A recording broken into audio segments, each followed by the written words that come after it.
Greetings and salutations. My name is Marcos, and it is June 19th. June 19th, 2026. E3 season is officially over. The fog has cleared. The announcements have been made. GTA 6 cover art is revealed. June 25th is a pre-order date. We don't know the price tag yet. Comment down below what you guys think. GTA 6, how much you guys think that game's gonna cost. My safe bet is 70. I'm okay with, or not I'm okay, but I would understand if GTA 6 was like 80 or 100. But what if it was like 60? What if it like brought it back to nowadays? I don't think that's gonna happen. I think it's gonna sit at 70. I think that's the safe benchmark. I think Nintendo's trying with Mario Kart World, but Outer Worlds 2 was the only other game that tried, and they reverted back to the $70 price tag, and I don't think that fared well with their reception of the game. I think that's like also like a video game circle bubble type of thing. I don't think people gave a shit, but I don't know if that game sold well. So anyway, enough talking about sales projections and GTA 6 and all that. Let's talk about who had the best showcase during E3 season this year. The Summer Games Fest we had with Jeff Keighley. We had the State of Play to begin things off with. We had the Nintendo Direct, and we had the Xbox Game Showcase. So we have a lot of announcements to talk about. I wanted to create a tier list in terms of like how excited I was for each announcement within each presentation. So we'll look at each presentation one by one. Each announcement, I'm gonna, rank it based on how it fared during the show and how it made me feel. You know what I'm saying? This is gonna be biased. This is gonna be my opinion. My name is Marcos. Remember, I said that. Merely Marcos. You clicked on the channel. You clicked on a video, and I'm not gonna like say things that you might disagree with. You know what I'm saying? So, but that's okay. That's okay. We're just here to have fun, talk about video games. That's what this is. And so, I might have missed a few things. Comment down below what I missed. But yeah, let's just get this started because it's gonna take a while. Let's go. Starting with the Sony State of Play. All right, we're here. Sony State of Play. All the announcements within the presentation itself, not in particular order of announcement. I did just download all of the covers for the games that were shown off. I might have missed a few. Let me know if I did. Yeah, so in no particular order, these are all the games that were announced at the PlayStation State of Play this summer, 2026. I count 23 announcements on this tier list, so let's just start. I think they start off with Wolverine, so we're going to start there, but then I'm just going to go in the order that it's presented to us. We got Wolverine in here. I'm really excited for this game. I think they showed a lot, and it looked great. I'm not blown away. I wasn't blown away by that showing that we got in the State of Play. Specifically, we got a date of September 15th, I think. Yeah, I'm pretty sure. We already knew that date, I'm pretty sure. In this specific trailer, we seen the Jean Dark or whatever, the other protagonist in this game that's going to take place. I'm going to give it an A because it looked great. And we heard things after the fact that this game isn't open world and it's linear, which is a good thing for me. And so I'm going to give this an A rating. I really enjoyed how it opened the show. It looked badass. Looked bloody as hell. Yeah, I'm really excited to play that this September. But it didn't like it wowed me, but it wasn't like, oh my god, it was just like, yeah, this is fucking sick. Pardon me. Goddamn. And I'm pretty sure The second game shown was Rayman Legends Retold. Where to put it? Where to put this? I'm giving it a B. And I'm giving this a B because Rayman Legends, the first game, is a stellar 2D platformer. One of the standouts of the modern era, for real. It kind of revolutionized the Rayman franchise as well, using that UB art that I know and love, but many others do as well. I love Rayman as a franchise. I've always wanted to like adore it, but it's one of like it's one of the three mascot platformers that like I would give it a B tier or maybe even a C tier 3D platformer franchise, but it's just near and dear to certain people's hearts. Rayman Arena specifically is a game very near and dear to my heart. Kind of put me on the map for the franchise of Rayman. I remember my brothers playing the original 2D Rayman on, I think, like a Game Boy Advance. I think there was a lot of ports of that original game. They had a collection recently, like including all of those ports into one collection. And yeah, Rayman's cool. But Rayman Legends Retold, I was really excited once we seen like the Rayman. It was like a cartoony, fantastical little presentation of like panning into a world, and then we seen Rayman. It was like, oh shit, what's this? And then it was like that 2.5D Unreal Engine 5 look, and I was like, oh, we're getting a new 2D Rayman, but like a new art style, a new no UB art, which isn't a good thing, to be honest, because UB art was stellar, and a 2026 version of that could have been freaking insane and way better than what we got right now. But the UE5 craze is a thing, the 2.5D and all the, you know, the rigmarole with like the graphics nowadays. I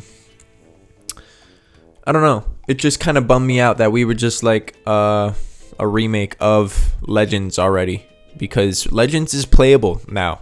It's like not aged at all, for real. Rayman Legends is very playable, and Origins is like, I know that if you're getting, I think it's like a pre-order bonus to get Origins Definitive Edition with Legends Retold, but the majority of Origins is in Legends already, so it's not really it's kind of like a cash grab in a way, instead of like remaking a game that kind of needs it. Like I'm looking at Rayman 3, for example.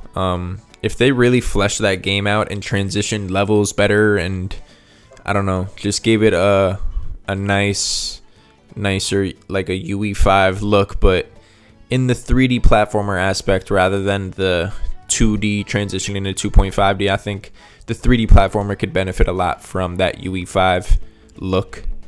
I don't know. Rayman 2 on the N64 is another one that a lot of people love, and that would have been a way cooler remake than Legends, which came out in 2014, I think, 2013, if I'm not mistaken.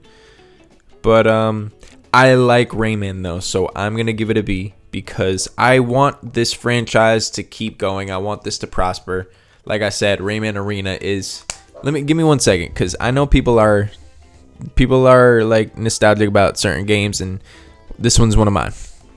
If you could see this, Rayman Arena. Don't mind the freaking $4.99 sticker for sale used. This is an Xbox copy. I had it for GameCube. Shit. I love this game. It's like a freaking, it's like a racing game, but you're like running instead of using like kart racers or, you know, cars or whatever.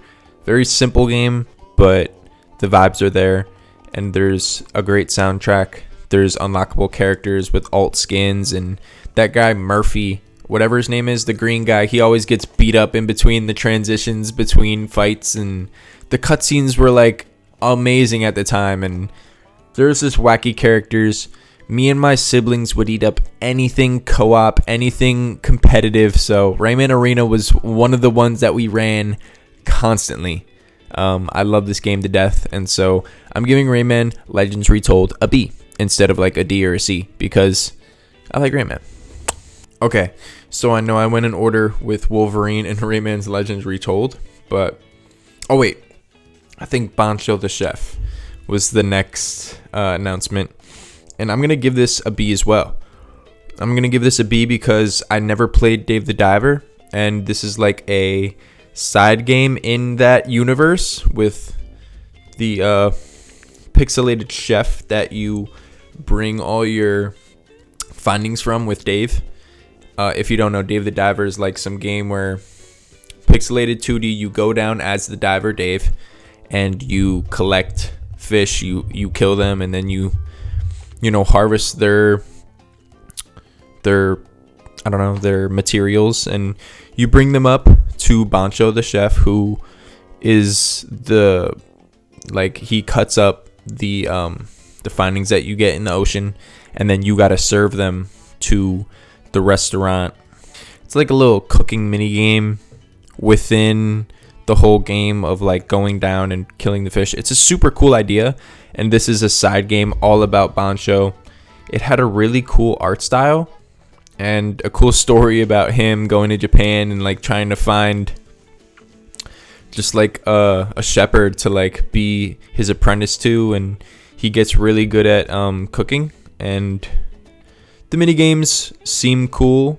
I love cooking, so anything that has to do with video games and cooking, very intriguing. So Bancho the Chef is one that I'm looking forward to.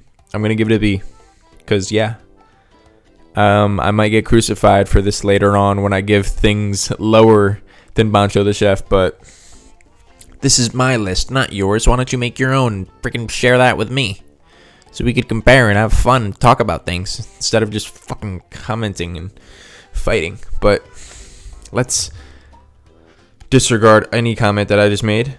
Honestly, I don't know the order of each announcement after this, so I'm gonna go in the order that it has presented itself to. Starting with PsyOps the Mind Gates Conspiracy, I'm gonna give this an A along with Guitaru Man, because these are the PlayStation Plus classics that are coming to the service and the store. And also Onimusha Dawn of Dreams or something. I'm gonna give this a B instead of an A because I'm not as excited as PsyOps the Mind Gates Conspiracy and Guitaru Man. Those games though, I used to like watch Mojo religiously as a kid, and I would just go through each console generation and look at each console and look at like the hidden gems of that console, like the PS2 hidden gems, and Guitaru Man and PsyOps the Mind Gate Conspiracy would constantly be on those lists, and I've always wanted to play those games, and so now we get a chance to, and I'm very pumped to get those. Onimusha a little bit less so, but also like very cool for people of that, for fans of that series. I think that's the fourth Onimusha game, which is leaving out the third one, and I know that game has complications with a certain actor that kind of makes things hard to like republish that game without some legal trouble. So I don't think we're gonna get Onimusha 3 ever, but Dawn of Dreams, gotta get that one out. Dynasty Warriors 3 Remastered, I'm gonna give this a C because I am not into Musou games, and Dynasty Warriors is the Musou game to be honest. So I gotta tip my cap a bit. I don't want to give it a D because it's Dynasty Warriors, but I think 3 is low-key the one that put them on the map, this franchise. So I'm kinda already like annoying certain fans that are like, bro, this is an A for me or an S. But for me, it's a C. I don't really play Musous, but they're remastering it, so that's good. Yeah, still for me, I'm going to give it a C. Unfortunately, I'm sorry. That is the lowest ranking that I've given a game so far. So, and I'm not going to stop there, because then we have Ace Combat 8, Wings of Wings of Thieves. I think the caption of the subtitle cut off, but I'm also going to give this game a C ranking. I'm not really into Ace Combat like that. Never played a game. This one, though, did look very high budget. There was like cutscenes and shit, and the director was like hyping it up like, yo, this one's fucking lit. Like, this is the best one we made. Like, come on, buy it, pre-order it. And if you pre-order it, you get like this other Ace Combat game that was on PS2, but exclusively for the pre-order. Like, this game will not be on sale, but if you pre-order this game, you're gonna get the PS2 Ace Combat, which is crazy. That's a C for me. I'm sorry, but yeah, the next game, Ill. I'm sorry again. I apologize, because for those of you who aren't aware of this trailer, like, go look up the State of Play Ill trailer. Just do it. See what it is. See what it consists of. See the production value. See how unrealistic it looks. Like, it looks super realistic, but it looks too good to be true. We're gonna see. I know there was like a really early trailer of this game like a while ago, and now it's almost there. But holy yeesh. The gore. The animations are just next level. Like I said, it looks too good to be true. I don't know what else to say. I'm gushing about it, but Ill. Oh my god, dude. It really blew me away. That was the announcement for me. I said that I said earlier that I don't think there is S rank material here, but Ill was that. It was that for sure. Phantom Blade Zero, I'm gonna give this a C as well. I'm probably gonna get flack for that, but I don't care. I don't play Souls-likes. We've seen it a lot. We've heard about it a lot, and this trailer didn't do a good job of selling it, and it comes out sooner than like the previous like showings of this game were way better than this one. They're like, hey, we're gonna show more later. It's like, bro, you've shown so much of this game already. What more do you want to show us? Like, can we play it before you give away everything? But I'm not gonna play this game. It looks really cool though. It looks very sharp. It looks very polished. Maybe one day. I'm lying to myself. I'm not gonna play this game. There's too many games to play. It's too many games to play, and this one will not be one of them. It's a PlayStation exclusive though, which is cool for some. Not for me. I don't care. Tomb Raider: Legacy of Atlantis. I'm gonna give this a B. It looked really good. I think that the Tomb Raider remakes and like the next game, Catalyst, I think was the subtitle for that. I don't know. I've never played Tomb Raider, so this one will be the one that like puts me on to the franchise. And I know there's a couple, so I'm kind of like, is this the first remake game getting remade, or is this like a remake of all of them combined into one thing? I'm confused, but I don't know. There's something about Tomb Raider that just it gives me like mid-tier. It's not Uncharted, man. And I hate to compare the two, but I'm going to, and I just did. It's not Uncharted.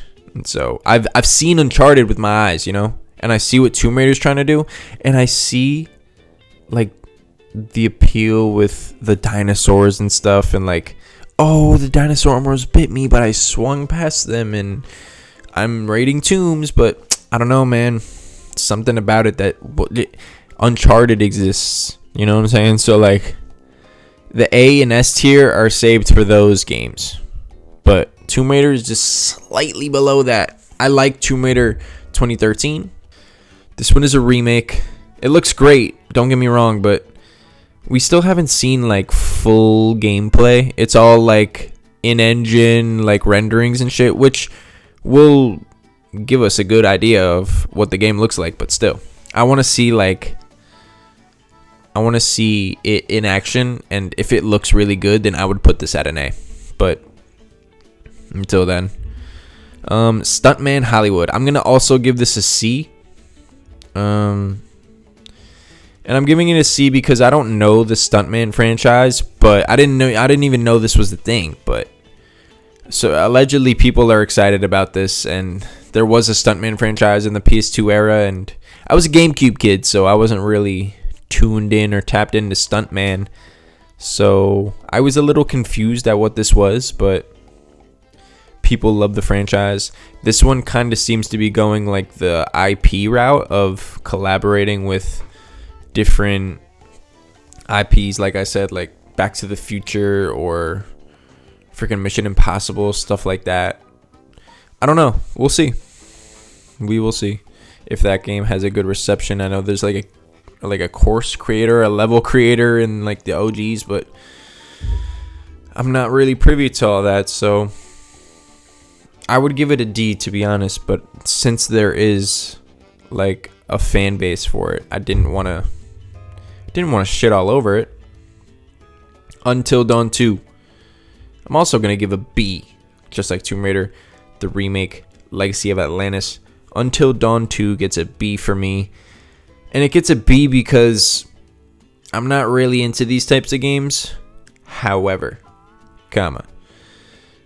this would be the game that would not get me back into it, but like be the exception to the rule. And I really like the concept of like a bunch of Ghostbusters that fake their own readings, and try and go viral on social media with fake ghost sightings and shit, and then they visit this real place that's cursed and haunted, and they all die, and that's cool to me. And I also think it's cool that you could save everybody and choose not to kill certain people, and it's replayable, and the butterfly effect and all those things. And I like how accessible these games are, and my girlfriend and I would definitely sit down and have fun playing this type of game, but they're not my games, so I'm not going to give it an A or an S because of that. But yeah, it did look really good. I don't know the team Fire Sprite, I think, is making it, which isn't Supermassive Games, who made the first one. Fire Sprite. Let's see. Games. Let's see what they made. Fire Sprite, they've made... Oh, snap. So this is the other reason why I was kind of hesitant on Until Dawn 2, because of the team Fire Sprite. They've made Horizon Call of the Mountain, which did not get good reception. The Persistence Enhanced, I'm not sure what that is. The Persistence Complete, Persistence, and okay. Horizon Call of the Mountain is the one that I'm like, oh, I don't know. And these are like VR games, and so Until Dawn 2 did look good, though. It did have a budget. They have Run Sackboy Run, which is, I think, a mobile game or a Vita game. They have the Playroom. Astrobot, shout out that. Playroom VR. But, yeah, I don't know. It just didn't give me confidence that that's the team that's working on this. But I'd rather them work on this than get shut down, is what I'm trying to say. Shout out Until Dawn 2. I know people are really excited about that, but I'm going to give it a B. The Lost Wild. I'm going to give this a C. Just because this also didn't look like a game for me. It kind of looked like some Jurassic Park narrative, first-person kind of stealthy game. And people were saying it gives off like Alien Isolation, but with dinosaurs instead of like the Xenomorph. Which, is cool. I get the appeal, but not for me. I'm not really a dinosaur guy. I know that's like blasphemous for certain people, or unheard of, but I don't know. They just don't. I mean, there's certain ones that are really cool, and there was one in the trailer of The Lost Wild that kind of blew me away, but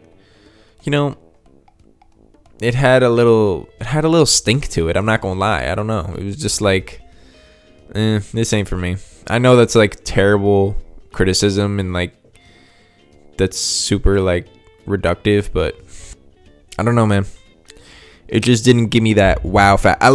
There was a certain part of the trailer that like the first person view, like they threw a little thing at like a dinosaur and it like backed up a bit.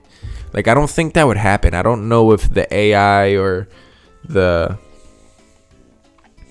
don't know if the believability of the AI in this game would translate well to like a real dinosaur sighting. You know what I'm saying? Like, I don't know.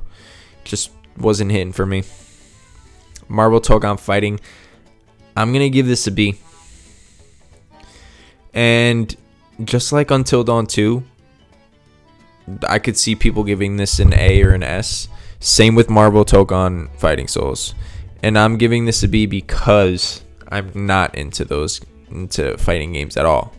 There's only one fighting game that I'm decent at or I could compete in, and that is Super Smash Bros.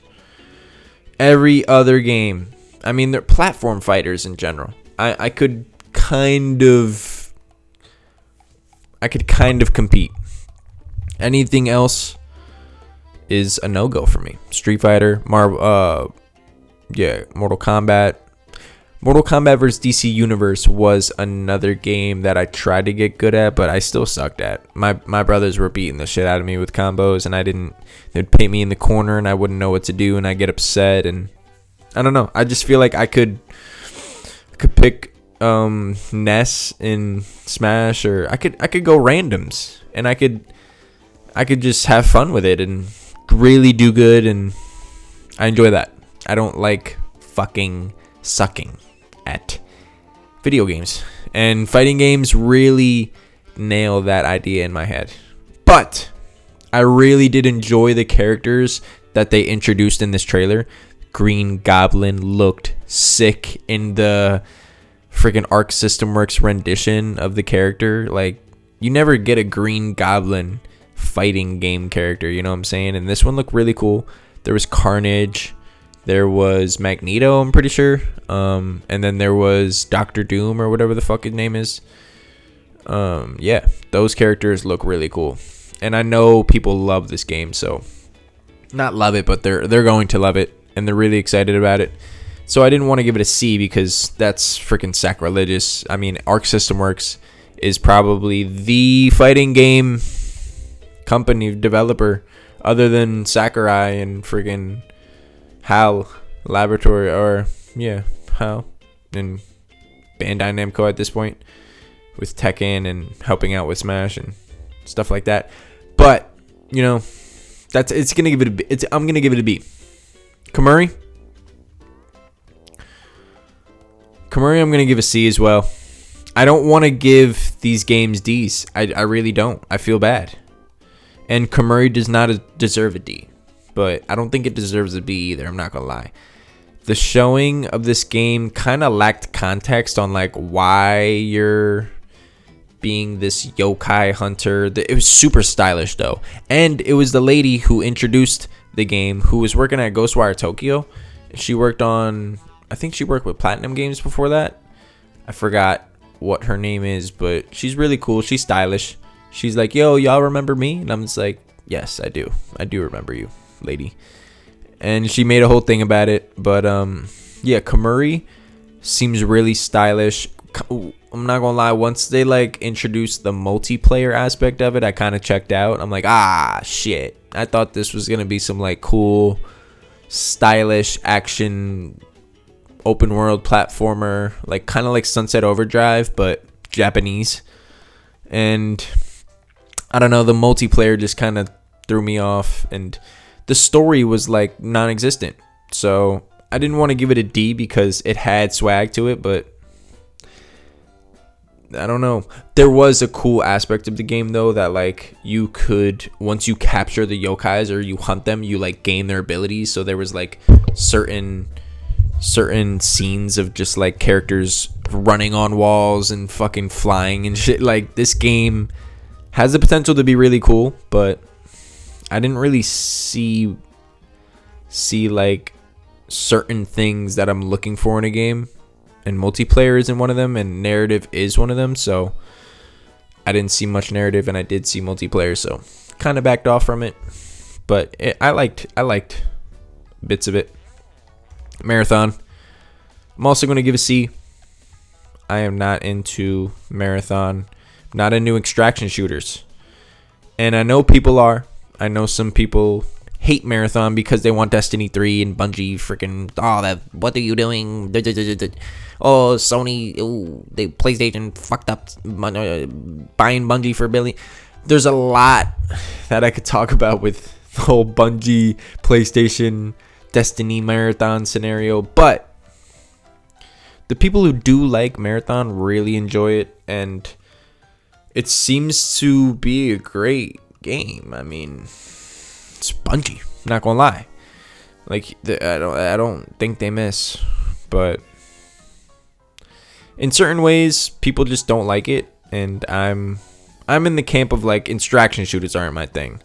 And I played the beta of Marathon and I enjoyed it, but I didn't want to put money up front because I don't know, my online games kind of give me anxiety, because like when I hop on, it's like, all right, I could be progressing in a single player game and I have closure with that, and there's like a narrative and there's characters, and but in multiplayer games, specifically with Marathon, it's like friend focused and like, yo, hit up your friends, yo, what y'all talking about, like da, da, da, da. And I'm not really looking for that in my video games. I'm sorry, it's not for me. But I know people like it, so I give it a C instead of like a D for me. Like I just wouldn't even, I don't even want to give it a score, to be honest. But I'm not gonna give it a B because it's not like, oh yeah, this looked awesome. I mean, for them it did, but for me it was like, eh. Dune Awakening, I don't want to give this a D either.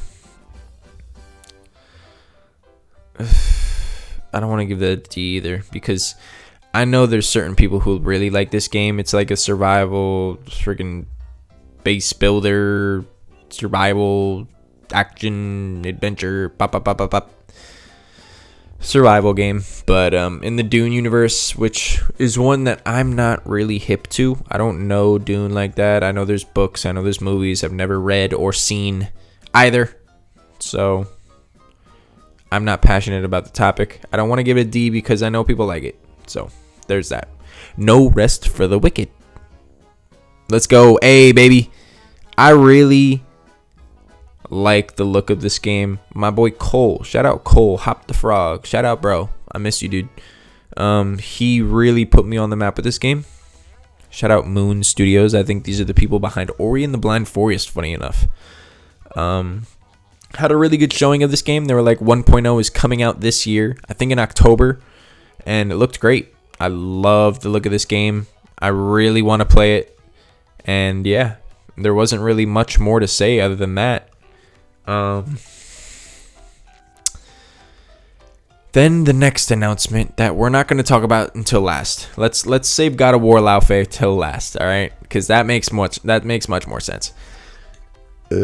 Pardon me. Onimusha, Way of the Sword. Gonna give this one a B. We've seen enough of this game. I'm not gonna lie. I like Onimusha. I say I like Onimusha like I played a game of the in the franchise. I haven't played a game in the franchise. I do really like the look of Way of the Sword, and I want this game to be great. And Capcom is on a winning streak. I have no doubts with the quality of this game. There's certain previews that favor it highly, and there's certain previews that are saying certain things about there's like an open area that they weren't really expecting, and the franchise is linear, and like, I don't know, we'll see. But it looks really good. I like Capcom's streak that they've been on recently, and I have no doubts, like I said, but it's a bit of enough. They gave us a release date, which is stacked on top of 2 more games that we'll talk about: Silent Hill Townfall and Control Resonant. Silent Hill Townfall, I'm going to give a B as well. Silent Hill has never been a thing for me, but I did play Silent Hill 2 Remake recently. I didn't beat it, but I really enjoyed the time I played with it. I really want to get into Silent Hill, and this is the first person Silent Hill ever, so this kind of looks dope. I don't know, we'll see though. I don't want to give it a C because I'm kind of excited about it and it looks good, but I don't want to give it an A because it didn't wow me. We already seen Silent Hill Townfall in their previous state of play, so I would have given it an A at that showing, but in this showing, giving it a B. They gave us a date, and it's on top of Control Resonant. I think that's the 25th or the 24th. Silent Hill Townfall. Control Resonant is one of those days as well. I'm going to give Control Resonant, though, an A. Just because I'm super freaking stoked for this game. And we've seen it a lot. I'm not going to lie. We've seen enough. I'm done looking at this game more. Like, we've seen a lot, and I think it's time. I think it's a good time to cut it off. But what we do see is really freaking good looking. Remedy is a class act in the video games industry. Resonant looks to be doing a really cool reinvention of the Control games.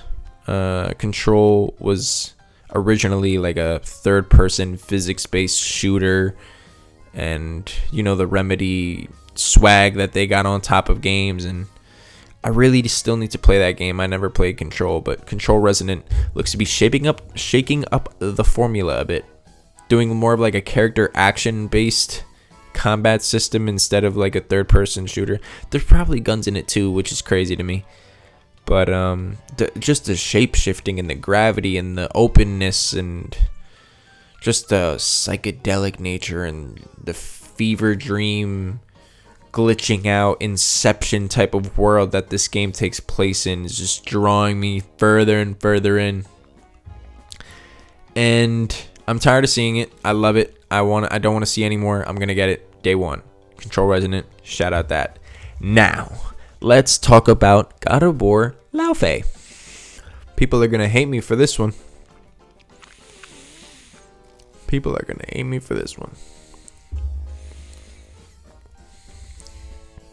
Yeah, that's right. I said it.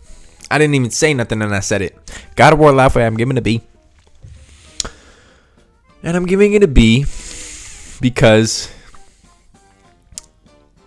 I'm a contrarian at heart. I don't go with the norms. Not everybody. It's kind of contentious, this game. Number one. Santa Monica. Can you do something other than God of War? Number 2. Frank the Cube. The other character on the sword, the sash, whatever their name is. The writing. In certain aspects, in terms of like Faye talking back to herself, or you got this, Faye, or like trust yourself, or I don't know, certain quips and barks are just not really for me. Now, I will say there are certain undeniable factors with this type of game that like want me to put it at S, even A as baseline. Like, people are probably like mad at me for me putting Laufey at a B, but you know, I'm still excited for it. I'm not saying that it's a bad announcement at all. Another thing that kind of killed my hype for this announcement was the leaks. We knew this game existed before seeing it, and it's kind of lame. As soon as I seen Santa Monica, it's like, oh, the new God of War.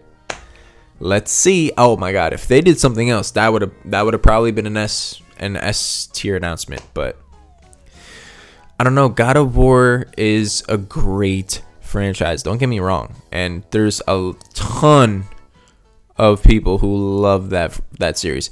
One of my coworkers has a tattoo of it.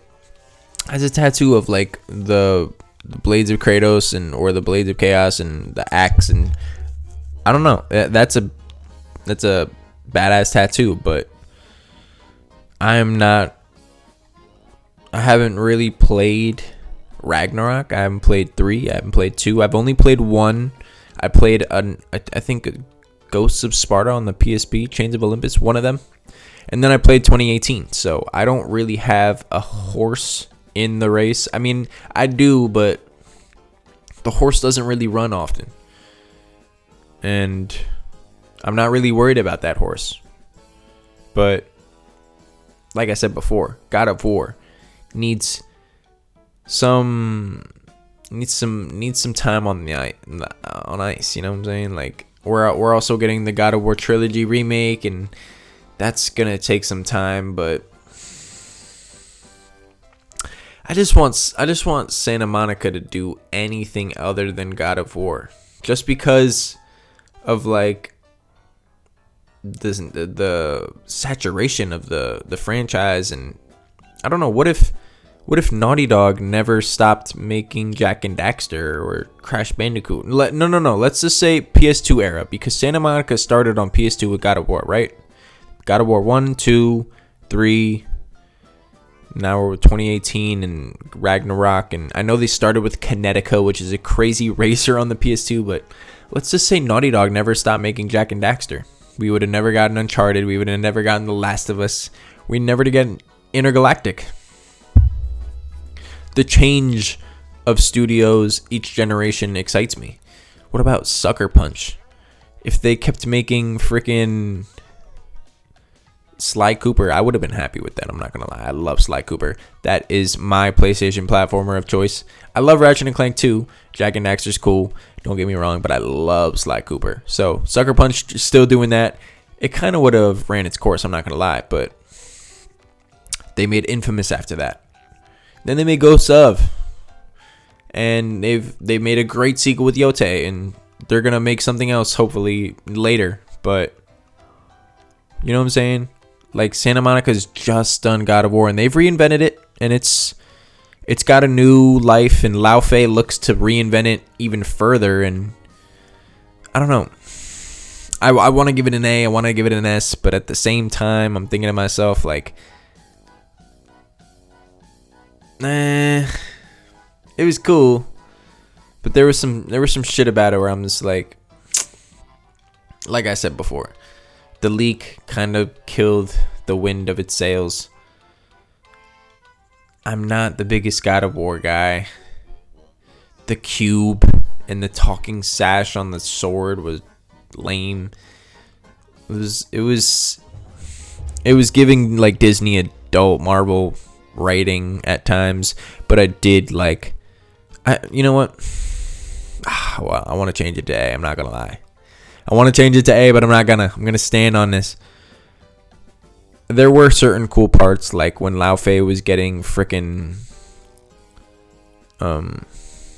yelled at by like the villains of that place, and the whole concept of her being in that realm of death, and like there's more after death, and you're in this environment where everybody else died, and that's cool too. But I know, like, damn it, I want to give it an A. I want to give it an S, but I'm not going to. I don't know, man. I don't know. The camera shit's cool too, but it's also like you're squeezing in between like crevices, and you're doing the whole freaking thing with like the third person camera angle and the action. I like how you could jump in this game instead of God of War where you can't, but this one looks better. I want to give it an A. You know what? I'm going to give it an A. I'm going to give it an A. Because it's cool. Oh, shit, I'm opening Steam. Nope, quit. Actually, I'm not going to give it an A. That's it. That's the Sony State of Play shit. We got S tier, ill. Blew me away, for real. A tier, we got Wolverine. Psyops, the Mindgate Conspiracy, Guitar Man coming to PlayStation Store and the PlayStation Plus Classic Catalog. We got No Rest for the Wicked. We got a 1.0 release date. Looking great. Control Resonant, we also got a date. Looking great as well. We got the B tier. We got Rayman Legends Retold, Bancho the Chef, Onimusha Dawn of Dreams, Tomb Raider Legacy of Atlantis, Until Dawn 2, Marvel Tokon Fighting Souls, Onimusha Way of the Sword, Silent Hill Townfall, God of War Laufey. And for C rank, we have Dynasty Warriors 3 Remastered, Ace Combat 8, Phantom Blade Zero, Stuntman Hollywood, The Lost Wild, Kamuri Marathon, and Dune Awakening. Not a bad show at all. Not a bad showing, Sony. You did good, kid. You did good. Not too bad. I give it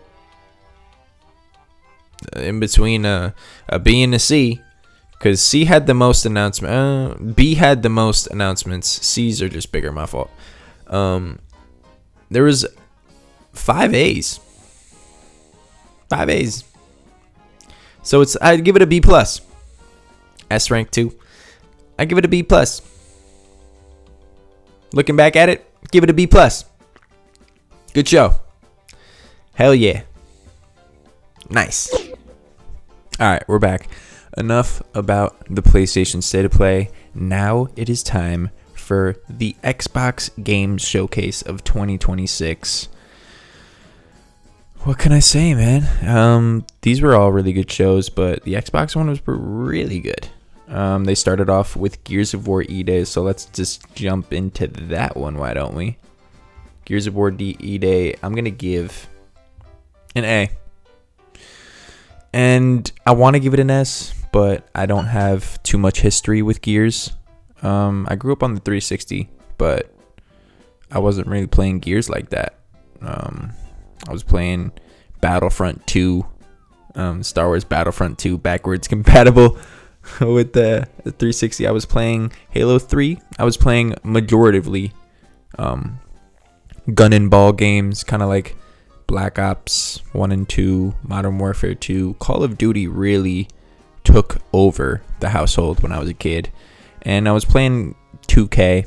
I was a simple gamer back then. And so Gears was being played, but my brothers were playing Gears, not me. I was too young for that. They kind of took that over, and so I don't really have the Dom and Marcus nostalgia that everybody else does, but it looked great. I am definitely going to play Gears of War E-Day on my Series S. Hopefully that runs better than 30 frames per second, but we'll see. There's a lot that they showed. There was a ton that they showed after the game showcase. They had a whole presentation about Gears of War E-Day, and they were talking about traversal stuff. They were showing slides. They were showing some cool things that are new to the Gears of War franchise. So this one is one to really have pardon me, to have on your radar. I kind of feel like a poser putting Wolverine and Gears of War E-Day as A tier because they started off the show. They didn't blow me away, but they kind of did at the same time. They were showing really good gameplay stuff, so I'm going to give it an A. Now, the second game that they showed was, I think, Fable, right? Fable, I'm going to give a B. And for the same reason that I talked about with Gears, I'm not really a Fable guy. I wasn't playing Fable. I never had an original Xbox, so that missed me. Fable 2 and 3, never played those. But I'm not going to give it a C or a D because I know that Fable has that, that je ne sais quoi. And Playground Games, the people who made Forza Horizon, are making this one, so it's going to be different. It's looking really good, but I don't think the showcase showed anything particularly great. I don't really have much else to say about Fable. I think that previous showings I would have put at like an A tier, but like I said, we've seen a lot of this game, and I think it got delayed out of this year, so it's not good. I'm not gonna put that higher because it got delayed, so I'm gonna give it a B, solid B. Then I think they showed Resonance, A Plague Tale Legacy. I'm also gonna give that a B, just because of the scope of the game. It didn't really seem like, I'm giving it a B, and then I'm like backpedaling, saying like how it wasn't the best. Like, I still liked the announcement, B isn't average. B is above average to me. C is average. D is below average. B is average, or B is above average. And then A is like, wow, that was really good. S is like, holy shit, I'm out of my seat. I'm like, the whole thumbnail picture and all that. Resonance of Plague Tale Legacy was a nice surprise. It didn't blow me away, but it did look really good. I liked how they were talking about they were showing combat. I really enjoyed what I played of a Plague Tale Innocence. I know there's a Plague Tale Requiem. I did not play that game. I've heard it's really good as well. I did enjoy what I played of Innocence, but I didn't beat it, so I feel like a poser. Maybe if I played those two games and then they showed this one, I might have put it at an A or an S tier, but it's a B for me. Then they showed State of Decay 3. I'm going to give this one a C. I want to give it a B just because this game's been, like, it's been a long time since we've seen it, and since we've had any, like, substance, as we've seen any, like, substantial. That's the word I was looking for. Holy substance. We haven't really had any substantial information regarding it until like a few months ago. They just dropped this whole thing, but I'm gonna give it a C just because I'm not a survival builder crafting type of guy, and those games don't speak to me at all. State of Decay 3 is one of those. It is the third in the State of Decay franchise, and those games kind of made me want to get an Xbox during the PS4 Xbox One generation. Like, ooh, they got State of Decay. What is that? Ooh, it's a multiplayer like zombie game. That looks fun. Let me play with my friends who also have an Xbox. But I'm past those days. I'm out of it. I'm playing my single player games. I'm playing Wii Sports Resort with my girlfriend whenever she's bored. But yeah, State of Decay 3 is not one that I'm going to be playing. It didn't excite me. It was average, but I know for a bunch of people it's either an A or B or an S, but for me it's a C. All right, so the next game I think was Persona 4 Revival. The only thing that's not having me put this as an S tier is the soundtrack. And I know that we have the original and that we could always go back to Persona 4 Golden, but those recordings of Signs of Love, Heartbreak, Heartbeat, Reach Out to the Truth, like the broken English that woman sings is unmatched, and they are re-recording the soundtrack for Persona 4 with Revival.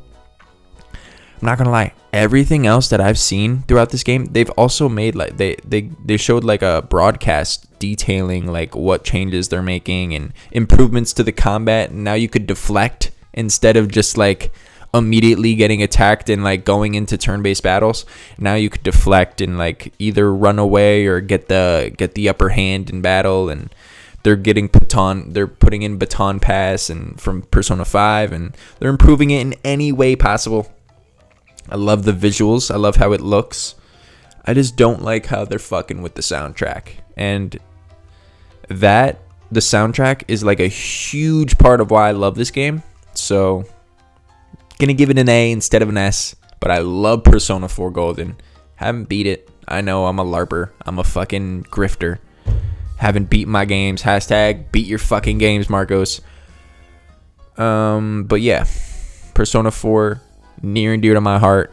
Revival looks amazing. I'm gonna get that shit in February, but the soundtrack, dude, I'm just a little hesitant. They were showing in the broadcast the little remixes, and I was just like, it's not the same, man. It's not. But I'm still gonna enjoy it. Now, I don't know what else was announced, so I'm just gonna go with Persona 6 because that is the next franchise. It's the next in the Persona franchise, and people are gonna get mad at me. I'm gonna give it a D. I'm gonna C. It's not a D because we now know that it exists. We know the color. We know the vibe. It's kind of dreary. It's kind of moody. It's kind of spooky, and it's green. That is all we know. That's it. There was nothing else shown. There was no date. There was no characters. Now, I know that there's been like this blonde-headed boy that is assumed to be the protagonist. There is there's like a female character that has like one half of her hair a certain color than the other. That was rumored to be like a female main protag, but now it's just like, oh, this is actually just one of your allies, one of your side characters, but we don't know that. The teaser really sucked, not gonna lie, and I'm not giving it a D because it's Persona, so I'm not gonna hate that much, but I was underwhelmed to say the least when this was announced. What is it?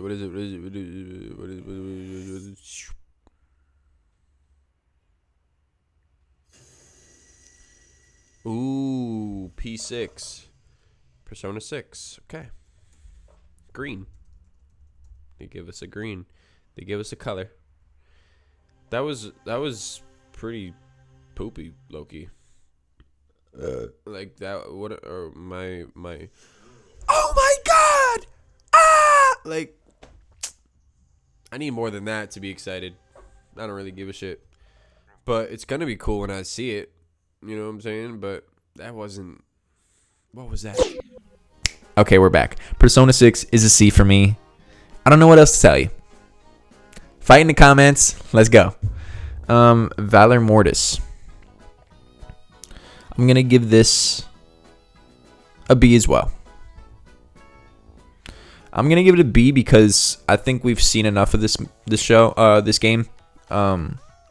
Gave us a date, and the date I do not like. I'm not gonna lie. It's in September, the 24th, along with Control Resonant and Silent Hill Townfall. It's a bad date. I wish this was in August.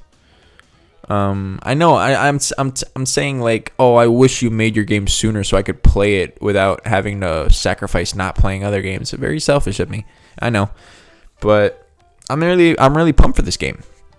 Really cool concept of like this Napoleon era, but like the swords and the guns, but like zombified Napoleon enemies with the garb and the hats.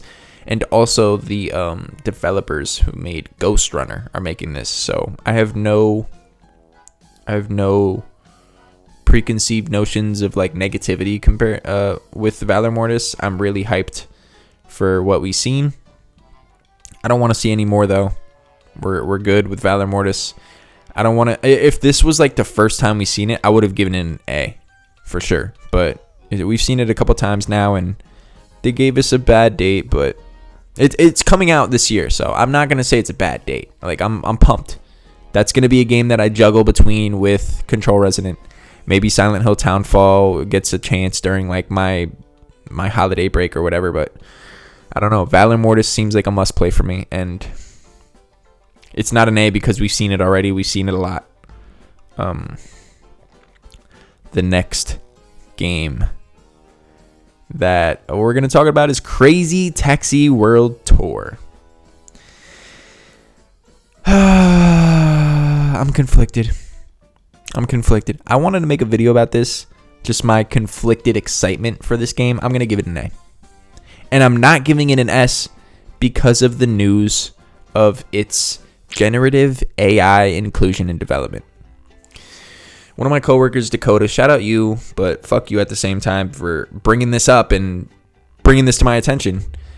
That Crazy Taxi World Tour is they're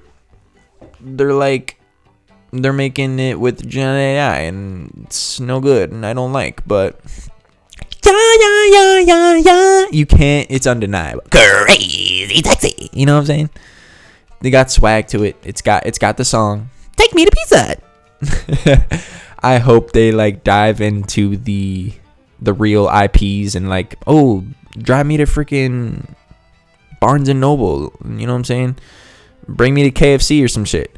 But I don't know. The AI slop is just unexcusable. It's insubordinate. It's churlish. To be frank, I don't support it. I don't like it. And we found out that Crazy Taxi World Tour was using AI from the Steam page. It had an AI disclosure that it was being used with it, and that's how we found out. So shout out Steam. And there were comments from the developer saying or the director saying hey, these are just early stage Gen AI ideas we're ruminating on. We're not going to put them in the game. Everything that we produce with Gen AI is chiseled down to the human touch, and you know what I'm saying? These won't be shown in the game, and it's how are we supposed to believe you now? And I understand if you're a developer that you're trying to pump these games out faster than it takes, because it takes a while nowadays for games to be made, and Gen AI helps with the duration of development. But I feel like the Gen part of the Gen AI, AI could be used in certain ways, upscaling and frame rates and stuff like that, and resolution bumps, but anything other than that is just I raised my eyebrow like The Rock a little bit. What are y'all doing? What? Wait, what? You're using AI?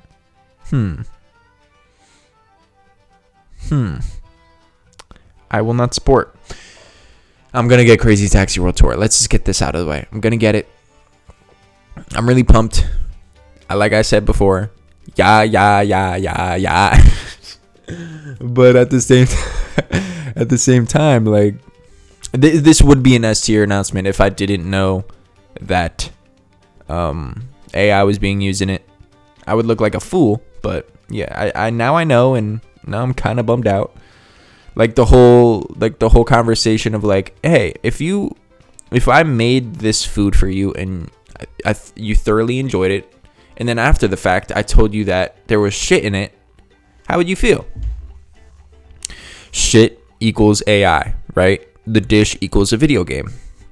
If you really thoroughly enjoyed that video game, and then I told you that AI was used in it, I wouldn't feel too good, you know? If I really ate that spaghetti bolognese and then you told me yo, little fragments of shit were in that, I would feel sick to my stomach. I'd probably pull the trigger. I'd probably throw up. You know what I'm saying?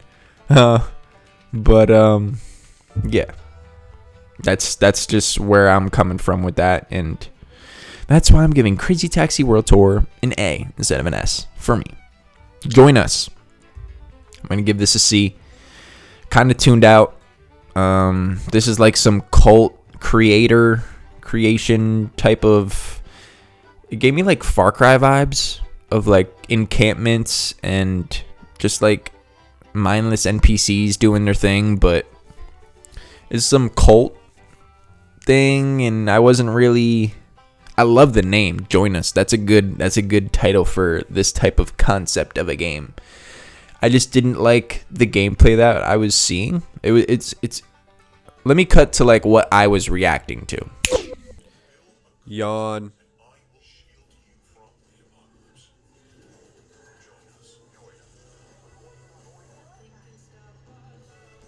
This looks ridiculous.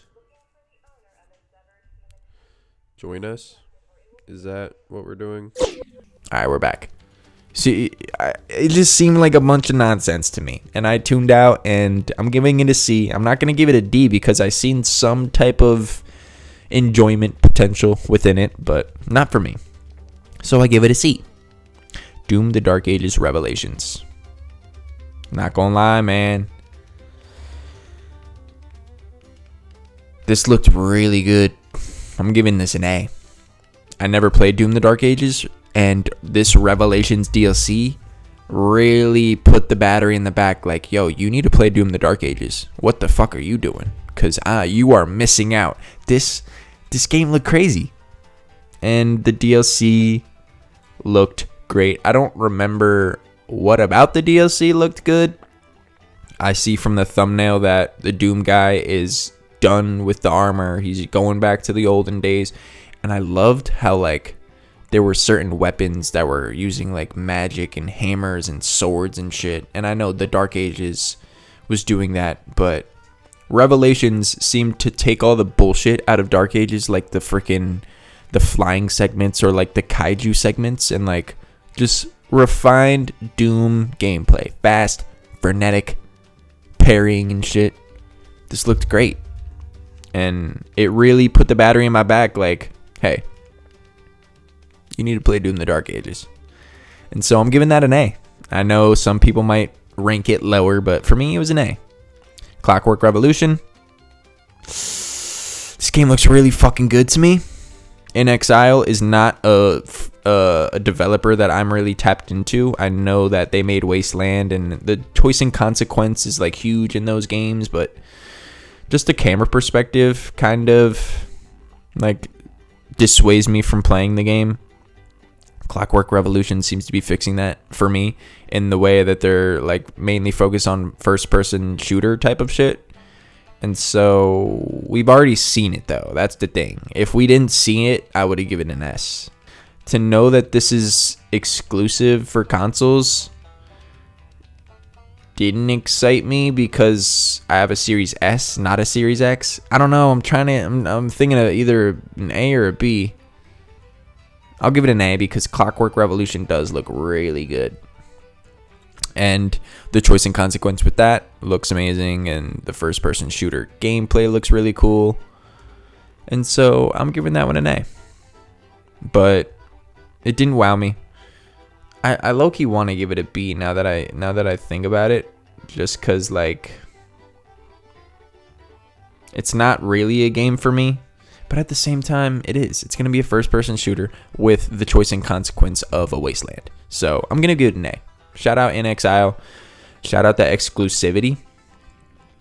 Matt Booty really said, you're going to look forward to 2 exclusives. One this year and one next year. And I was just like, oh, that's it? That's what you're doing? Anyways, Belmont's Curse. Castlevania Belmont's Curse. We already knew it. I'm going to give this a B just because we've already seen this game. I'm not the biggest 2D Metroidvania guy, and I'm not the biggest Castlevania guy. I know that these games are legendary, and Belmont's Curse looks good. Looks great even. I'm not the biggest fan of the art style. It looks artistic, but there's something missing. And I think it's the pixel art. I think that Castlevania pixel art is beautiful. Especially that like chunky GBA pixel art. The DS ones are cool too, but obviously Symphony of the Night's goated. Belmont's Curse it's like the Rayman Legends retold of the Castlevania series, but it's not really. It's not. I don't know why I said that. But like I said before, I'm not the biggest Metroidvania guy. I'm giving this a B because it does look really good. I would give it a D or a D or a C if it didn't look good, but since it really looks good, I'm giving it a B. And it didn't blow me away like that, so I'm gonna keep it there at a B. I think that this console looks fucking fantastic, and I'm giving that announcement an S rank because what? Yo, bring back any translucent technology whatsoever. Please bring it back because it's something that I missed out on as a kid. as someone who grew up with the GameCube instead of the N64, I know the N64 had its little run of translucent consoles and controllers and pardon me. Even like Apple products back in the day had those translucent backs with the iMac. Oh my god, with the iMac or with the mouses and keyboards and stuff like that. And so for them to be going back to the OG green Xbox with the Series X and controller, beautiful. I love it. I'm not gonna pay upwards of $1,000 to get it though. I would pay the average rate of a Series X, which is probably like $700 nowadays, $650. Bonkers. But I would pay that for that console. I would pay that much money. That should look good. Not gonna lie. Where wins meet? I'm gonna give it a C. I'm not gonna give it a D because it did kind of like, I was like, wait, what is this? Wait, what's going on right here? What is that? What is this game? What's being announced right now? And then they showed Where Winds Meet, and I'm like, I'm out. But it didn't look. It piqued my interest for a bit. I was like, whoa, what is this? What's going on? And then they said it was Where Winds Meet, and I'm just like, well, I'm not gonna play that, so I'm gonna give it a C. Minecraft Dungeons 2. Was it even announced? Was it even shown off in this? Am I bugging that this was a thing? I don't want this to be the only D that I give. I'm going to give it a C as well. Cuz this is average. This is as mid as it gets. I'm not going to lie. The Minecraft Dungeons 1, my girlfriend and I played it. She likes Minecraft a lot, and she wants to play any co-op game that we could play that I accept, you know. And so I told her, we had Game Pass at the time, and I was like, yeah, sure, let's play it. Fuck it. And so we played it, and it was all right. Okay. It's a very simple, like, dungeon crawler, lame-ass combat. It had some cool customizable like gear that you could get and some legendary gear that I felt good getting, but at the same time it was like, yeah, this is what it is, nothing more. Didn't wow me, and so I'm giving it a C, and I'm not giving it a D because I want to be nice to the one game that's getting a sequel that my girl enjoyed. Senua. I'm giving this a B. Greetings and salutations, this is Marcos. I'm walking to work right now after recording the video Who Won E3 2026. And I just wanted to give a little disclaimer about Xbox, Senua, Ninja Theory, the people behind that, Compulsion Games as well, and Double Fine. Just wanted to give a little disclaimer that these development studios are in trouble. And I was pretty hyped for Senua. I put it at a B. But yeah, now I think that we should just remove that game from the list, seeing as how the developer might not make it to 2027.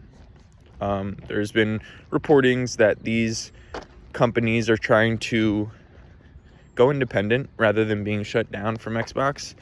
And the idea that Xbox even thought about like having these companies produce at the level of like a Activision, Blizzard King, or Bethesda, I think is blasphemous. I don't think that's what they expected, but I don't know. They had a huge Game Pass subscription service push. You know, that was their business model. And now that Asha Sharma is here and she's looking through the books and seeing what makes money and seeing what doesn't, and she's axing some stuff, and it makes sense. But after all, this is a business. But those games, those like Psychonauts 2, Kiln, Keeper, South of Midnight, Hellblade 2, I looked at it like these games were to bolster the Xbox Game Pass library and bring something new and fresh to the Xbox ecosystem. And they were, but they didn't make money. So Xbox is in trouble. And these development studios, I hope they live another day and all of these companies make really cool stuff, but I don't think they fit within the parameters of what Xbox is trying to do nowadays. I don't even know what they're trying to do nowadays. I don't think they know what they're trying to do nowadays. But enough rambling. Back to the video. Giving it a B because it looked better than Senua's Saga, Hellblade 2. It looked way more actiony. It had the combos that we were looking for in the second game, and it was actiony, and it was a surprise for me. I didn't think that Ninja Theory had another game in its belt for next year. I'm kind of done with the Hellblade series for real, the franchise, after 2, and I'm pretty sure most people are. And the fact that they're cutting the Hellblade stuff and just making it Senua kind of makes sense. They're really banking on this character. I feel like they should move on to a different IP, but then I think to myself, like, would Xbox even greenlight the new IP? Like, they're banking on the success of Hellblade 1 and 2. And I'm not gonna lie, the technological aspects of those games really do blow me away, but the gaminess of 2 really, or the lack thereof, really dissuade me from fucking with it. I really enjoyed Hellblade 1, PS4 exclusive, by the way, at the time.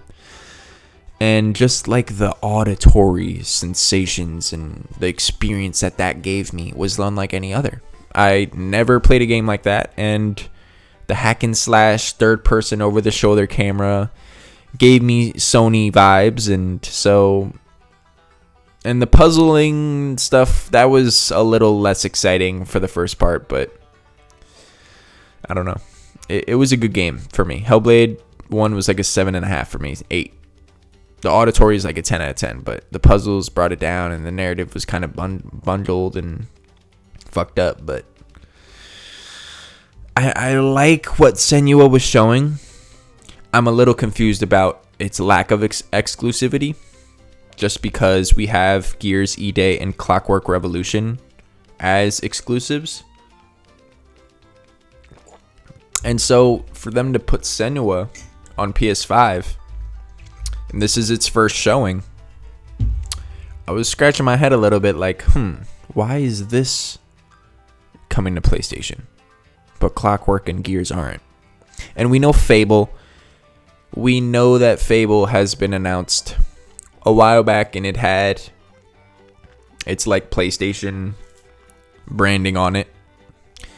State of Decay 3 also, I'm kind of like, that's damn, I don't know the developer studio. If somebody told me though, I would be like, yeah, that's them. But they didn't have to come to PlayStation either. And I don't think, I think it is coming to PlayStation, which makes me scratch my head a bit.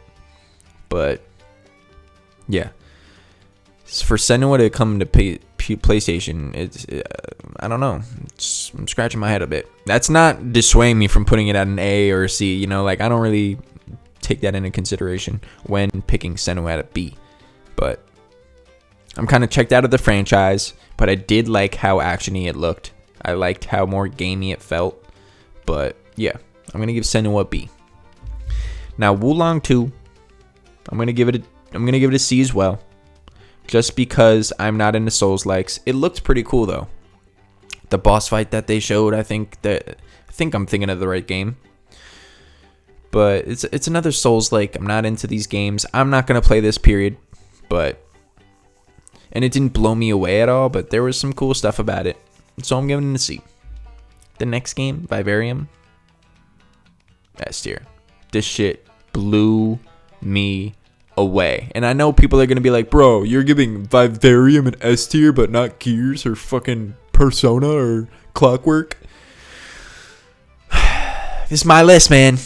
You make your own. Alright? Alright. Just the My Neighbor Totoro aesthetic. The Studio Ghibli shit gave me goosebumps. As soon as we seen it, I was like, oh, this is My Neighbor Totoro, but in a video game. And then we seen more, and I was just like, whoa, this is like Harvest Moon / Animal Crossing. And then, whoa, this is a point and click at the same time. And like, the NPCs that were shown off, the cats and the frogs and whoever else were shown off, like just the imagination of this game really blew me away. And the fact that it like the camera panned out into like a snow globe, and that kind of blew me away. Like, whoa, her whole like life and her whole village is in the snow globe. Like, what's going on here? Very intrigued. I watched a movie called Vivarium. Very unsettling, very uncomfortable. Not my favorite film at all. But I like the name Vivarium. It rolls off the tongue. And I like the look of this game. I like the cut of its jib. I do enjoy what I've seen. It blew me away for real.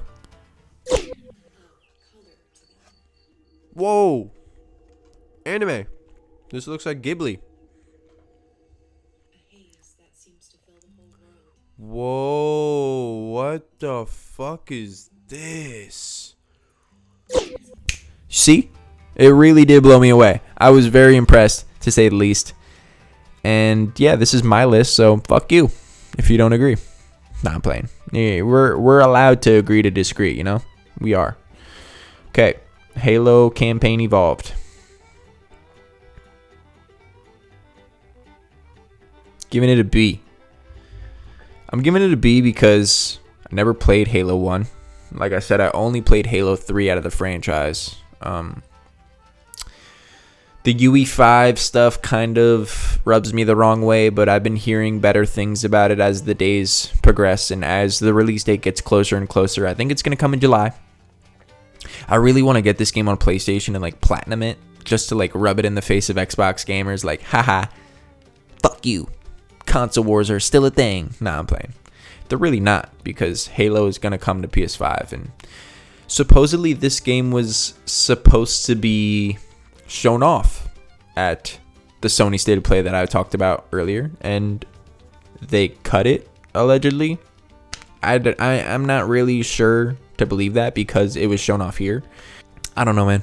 I am excited about playing Halo for the first time and having a nice fresh coat of paint on it. It doesn't look bad, but it doesn't look great either. So I'm giving it a B. All right? All right. All right? All right. All right. All right. All right. All right. All right. Oh my God, I don't want to make people mad. I really don't want to make people mad, but I think I'm going to make people mad with this next thing. Call of Duty Modern Warfare 24. Or Modern Warfare 4. Call of Duty 24. D. Now, I am not putting Modern Warfare 4 at a D because the game itself looks bad. I'm not going to lie. I was extremely underwhelmed when Matt Booty came out and was like, we got one more game to show you. Cut to my reaction. Get the fuck out.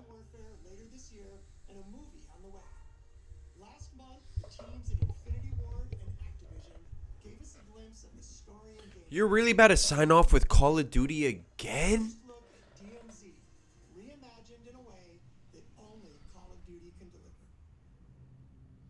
Wow, that's disappointing.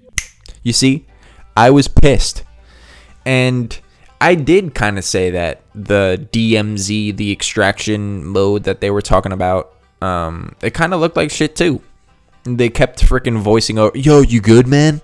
It's like, bro, I just got shot in both of my legs. Of course I'm not fucking good. Like, that was a frequent bark that the freaking other people were asking the main protagonist that was playing the demo of what we seen. Yo, you good? It's like, fuck no, I'm not. I'm getting shot at while you guys are outside. I'm inside getting shot at. I'm not good. Fuck. I didn't think it shown well. I didn't like the lack of UI. It looked very like fake. There was no UI whatsoever. Another thing that annoyed me, he was shooting from the hip every single shot.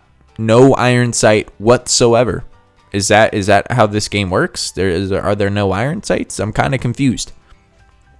Kind of pissed off. But yeah, that was a real disappointment that they fucking ended the show with Call of Duty again. They didn't learn their lesson. They fucking doubled down.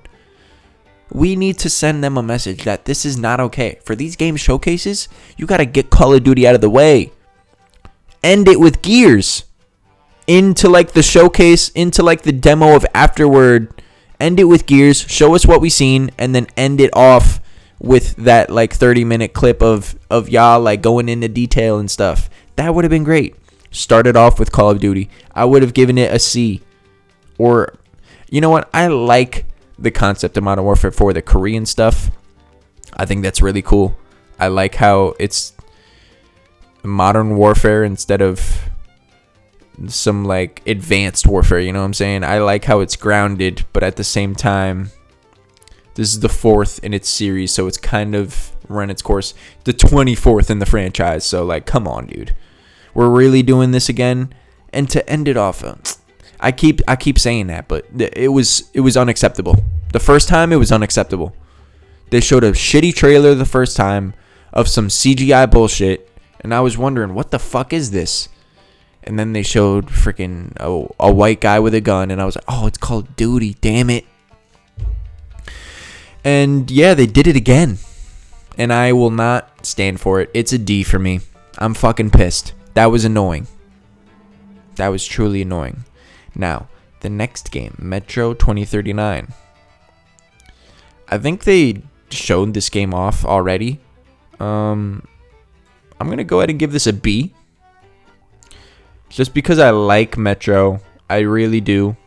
Artyom. Shout out Metroid. Metro. I really want to say Metroid every time I say Metro. Metro 2033. Great first person shooter. I think Last Light's better. I haven't beaten Last Light. I did beat 2033. Those are really somber games, really sad, really Russian, I think, is the landscape of the Metro series. Or the Soviet Union, as it were. I want to give it a B because this was a good showing of the game, but we've already seen it before. It wasn't a surprise. It didn't blow me away. It was just more of the 2039 gameplay. I'm pretty sure people didn't like Exodus because of how outside it was instead of like in the metro train stations and shit. But I do like these games a lot, and I'm gonna get 2039 when it comes out. I forget the release date. Maybe it's coming next year, but yeah.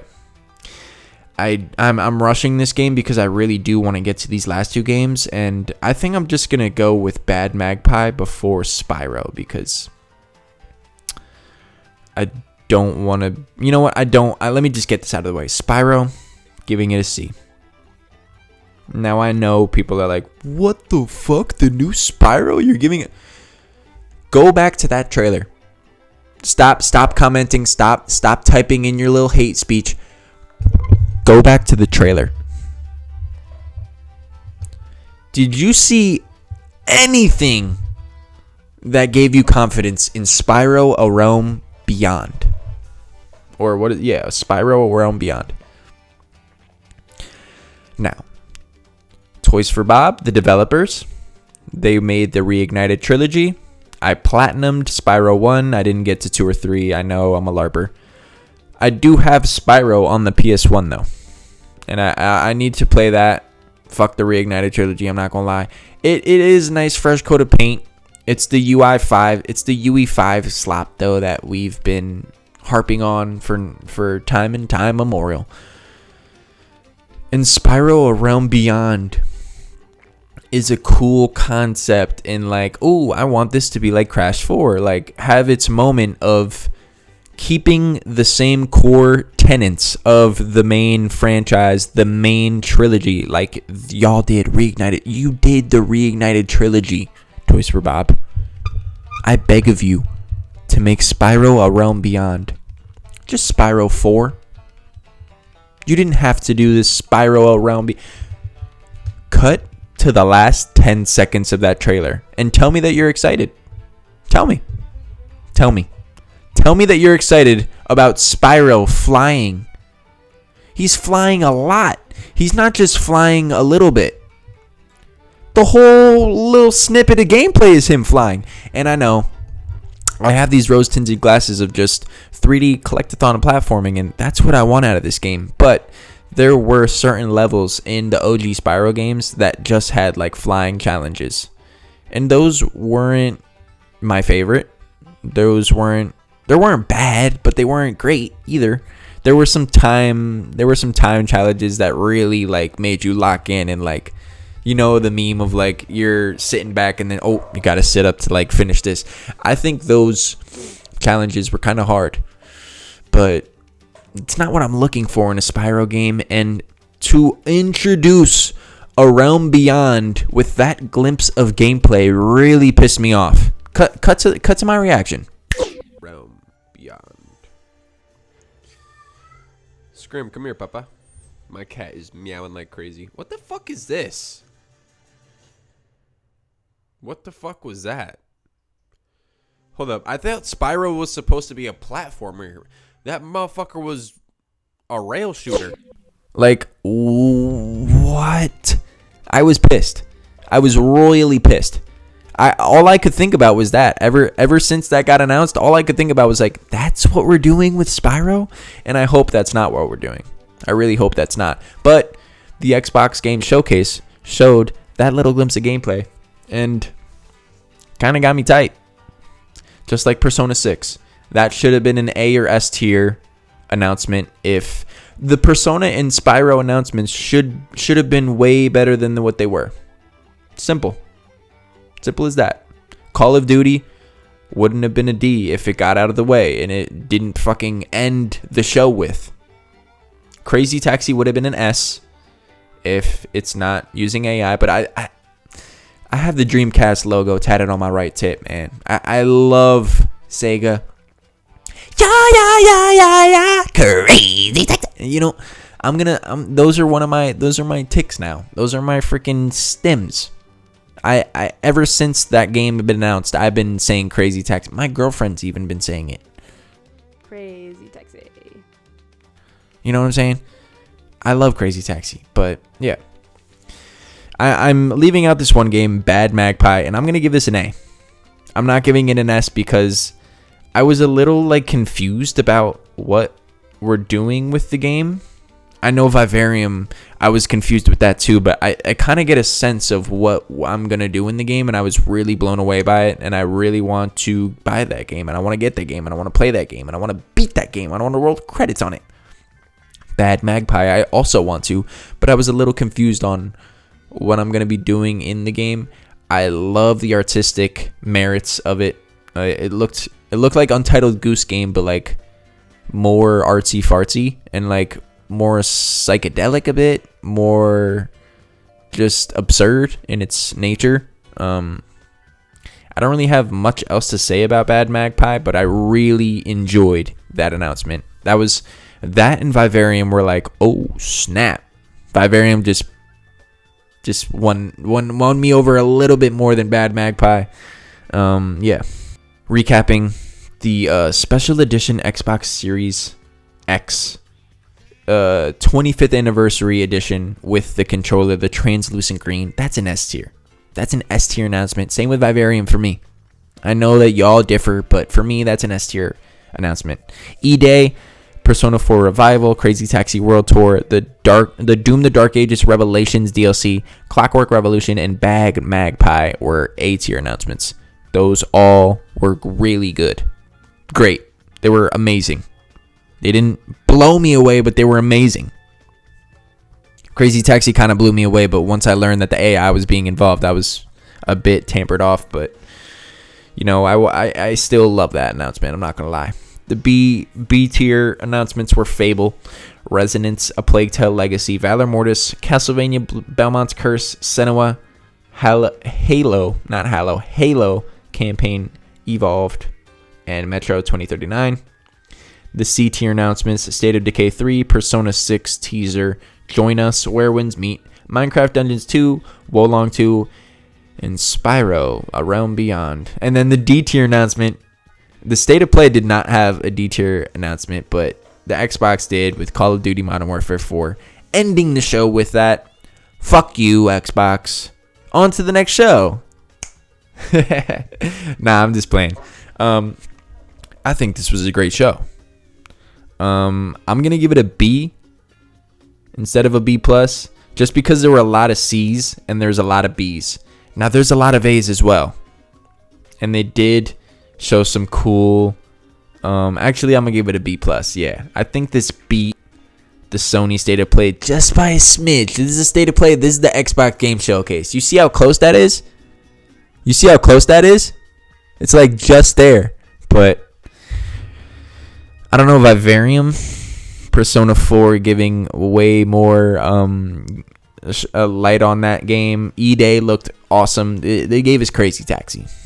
They also teased Persona 6, and they showed a new Spyro, but those were C-tier announcements for me. I didn't like those. Not going to lie. They could have been shown better. They would have been an A or S tier announcement. The Doom the Dark Ages DLC looked really fucking good, though. Clockwork Revolution looked great. Bad Magpie. That is on my radar for next year. Shout out to Senua. But, and Resonance, A Plague Tale Legacy. That game looks cool. It's coming out in August, by the way. That was crazy. But yeah. Wasn't my favorite showcase. They've done better, but they've done significantly worse. So, yeah. Shout out Xbox. You did good, kid. You did good. Wait. Timeout. Don't mind my appearance. I'm waking up. I'm trying to finish this edit. But I forgot a game in the Xbox showcase, and that is Magicians: A Devil's Deal. I'm going to put this at an A tier because that game looked really cool, but I wasn't really privy of the developers, and I looked them up, and they've made some games that I'm not really hip to, or they don't really tickle my fancy. But Magicians: A Devil's Deal, that blew me away. I wouldn't give it an S because of the developers' previous outings. However, Magicians: A Devil's Deal really blew me away. I'm going to give it an A tier announcement, rounding the Xbox showcase up with a couple of A's. That was a really good showcase. But enough about Xbox. Let's get into Jeff Keighley's birthday bash. We're back talking about the Summer Games Fest 2026 with Jeff Keighley, our Lord and Savior. Thank you, Jeff Keighley. This show was great. It was long. It was 2 hours. I kind of tried to live stream for the first time ever on Twitch. Shout out my boy Luke, a.k.a. Tippy. Go follow him on YouTube. Go watch his streams too. He be streaming a lot. But he was there to troubleshoot my stream, and I was more focused on the stream more than any other announcement. But yeah, I tried streaming it live, and I did stream it. I had fun streaming, but there was a toggle on Twitch that like lets you bank the recording, and I have that turned off. So you are not going to see any reactions that I did from that show, which kind of pisses me off because I was really energetic. I was on one that day, and so I'm kind of pissed off about that. But I did toggle it right after the fact. So any other streams that I'll do in the future, hopefully will get logged now that I have that toggled. But there was a lot that was announced. So let's just get through them, okay? Okay. Resident Evil Veronica. This is a remake of Code Veronica on the Dreamcast. I think PS2, if I'm not mistaken. I'm going to give this one a B. I'm not the biggest Resident Evil guy. I'm nowhere near the biggest Resident Evil guy. Let me get that out of the way. Code Veronica. Just Veronica now. I do have confidence in Capcom to make good remakes of the Resident Evil games. I don't have any like negative thing to say about this. It's just not for me. And so I'm giving it a B because I know people are excited. I know it looks good. They didn't really show much other than like certain NPCs talking to like in the first person perspective. And I immediately knew that it was Resident Evil just because of how weird the character looked. There's like a certain je ne sais quoi with Capcom Resident Evil specific NPCs that aren't the playable character. They just look real but not real at the same time, kind of like Play-Doh-y, but not Play-Doh-y. I don't know what I'm saying. But Resident Evil Veronica, I'm going to give it a B. Because it wasn't great, didn't blow me away, but it wasn't bad either. It was kind of a cool announcement. Alien Isolation 2, I'm also going to give a B. I know that I'm disappointing people with that ranking of that, but I wanted to love Alien Isolation 1. And in fact, I did love Alien Isolation 1 for a bit. Until I got to a certain point in the game. This was years ago at this point. I was a little ass kid when I tried playing it on the 360, mind you. I think this game came out on 360, right? Alien Isolation. And then there was the PS4 and Xbox One ports. I hope I'm right when I'm saying that, but I remember playing it on 360, and I remember the AI of the Xenomorph pissing me the fuck off. And I remember my lack of combat, the lack of combat in that game really pissed me off as well. I know there's a flamethrower that kind of prevents the Xenomorph from fucking you up. And I remember the checkpoint system being really fucking annoying, and I remember dying constant times of just like, oh, the Xenomorph is in the roof, and he's... The little animations of the Xenomorph like fucking grabbing me, and then it'd be cut to black, and then I'm just like, oh shit. A little loading screen, then you're back to it like 5 minutes before, and I'm like, damn, now I gotta fucking go back to this scene where I die immediately again, and it's like, I don't know. The atmosphere though was undeniable. Alien, really cool franchise, peak sci-fi. Alien's a cool ass thing, and Creative Assembly, the people at Sega who make these games, only make RTSs other than this. I think it's like Total War, I'm pretty sure, is the other franchise that Creative Assembly makes. But for them to be out of their comfort zone with Alien Isolation 2, I know that that was an S tier announcement for a lot of people, even A. But for me, it's a B, just because I wanted to really love the original, but I didn't. I kind of got pissed off by it. And you know what else is going to get, you know what's going to piss people off? Me putting Gen Atlas at a C. And I know for certain people this is an A or an S tier. This is Fumito Ueda, the person behind Ico, Shadow of the Colossus, The Last Guardian. Yeah, this is Project Robot that was previously announced. We've seen this game. We've seen different iterations of this game, but now it is called Gen Atlas.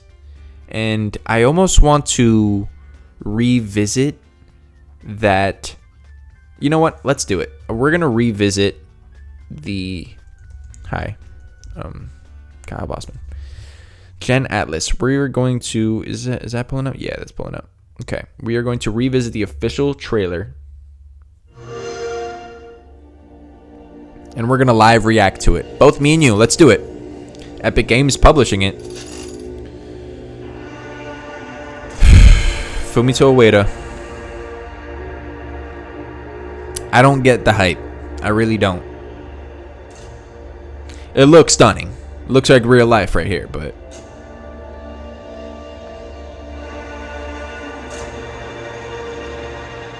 But this isn't gameplay. This is not gameplay.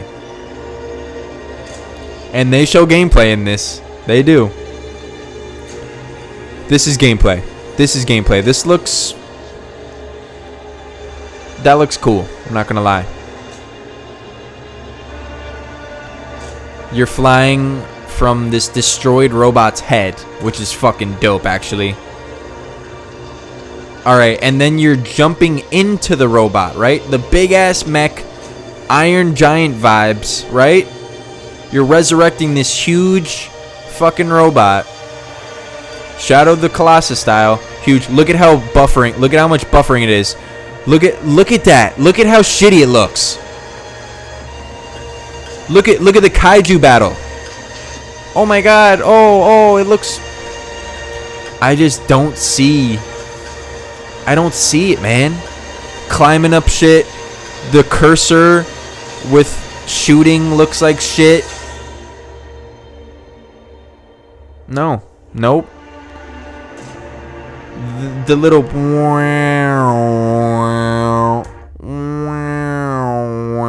It's not wowing me at all. It's not wowing me.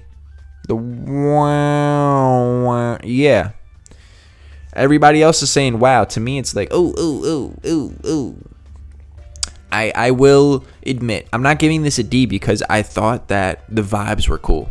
And Fumito Ueda is a loved, inspirational developer that has inspired many in the games industry, like Soulsborns and freaking a lot of other stuff, but those are just not my games. I really wanted to like Shadow of the Colossus. I never really went past like the second boss.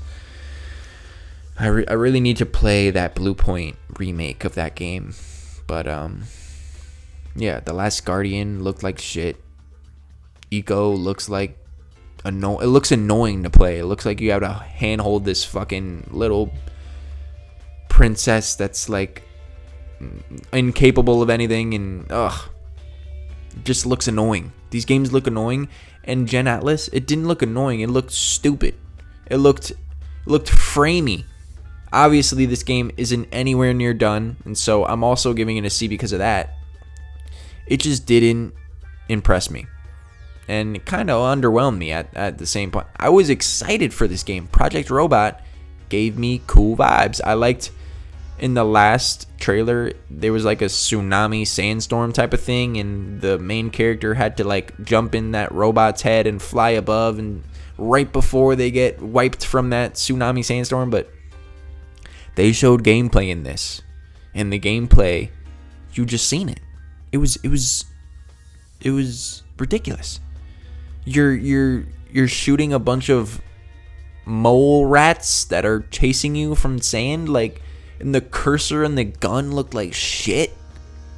Like, I can't stand that UI of the cursor of the gun. It just looks like shit.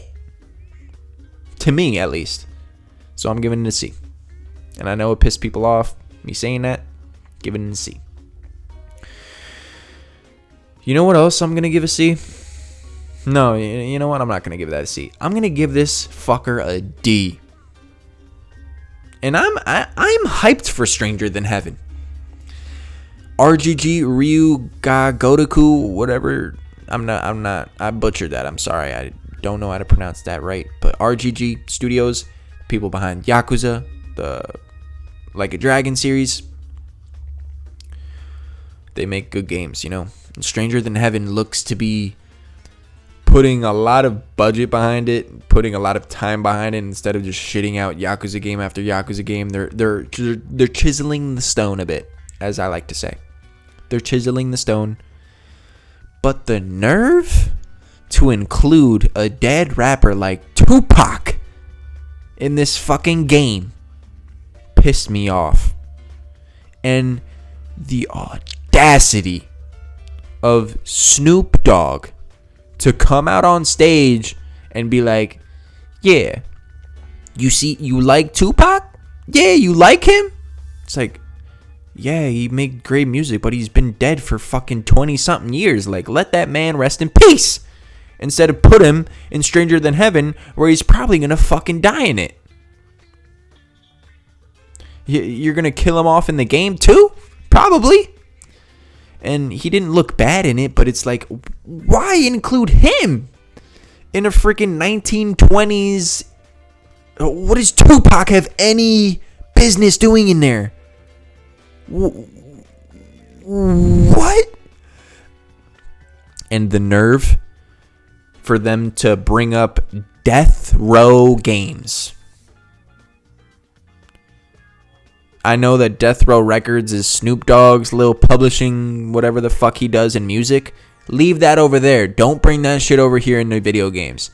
And then Jeff Keighley was playing cute, being like, oh yeah, hey Snoop, what's up with DRG? They just announced RGG's game, right? We abbreviate Ryu Ga Gotoku. Whatever the fuck, however you say it. Ryu Ga Gotoku. We say RGG. That's what we say when we talk about that studio, right? RGG. The nerve of Jeff Keighley to bring up Death Row Games, a publishing firm that has published zilch as of now. For Jeff Keighley to be like, hey Snoop, How's DRG going? What are you cooking up with DRG? What's DRG doing right now? How's DRG? The fuck up out of here. And then Snoop's fucking little ass reply with like, oh yeah, we're planning on planning some things. We're gonna plan on planning some. You know what? I went to Gen Atlas and I'm going back. And me and you, we're gonna take a trip.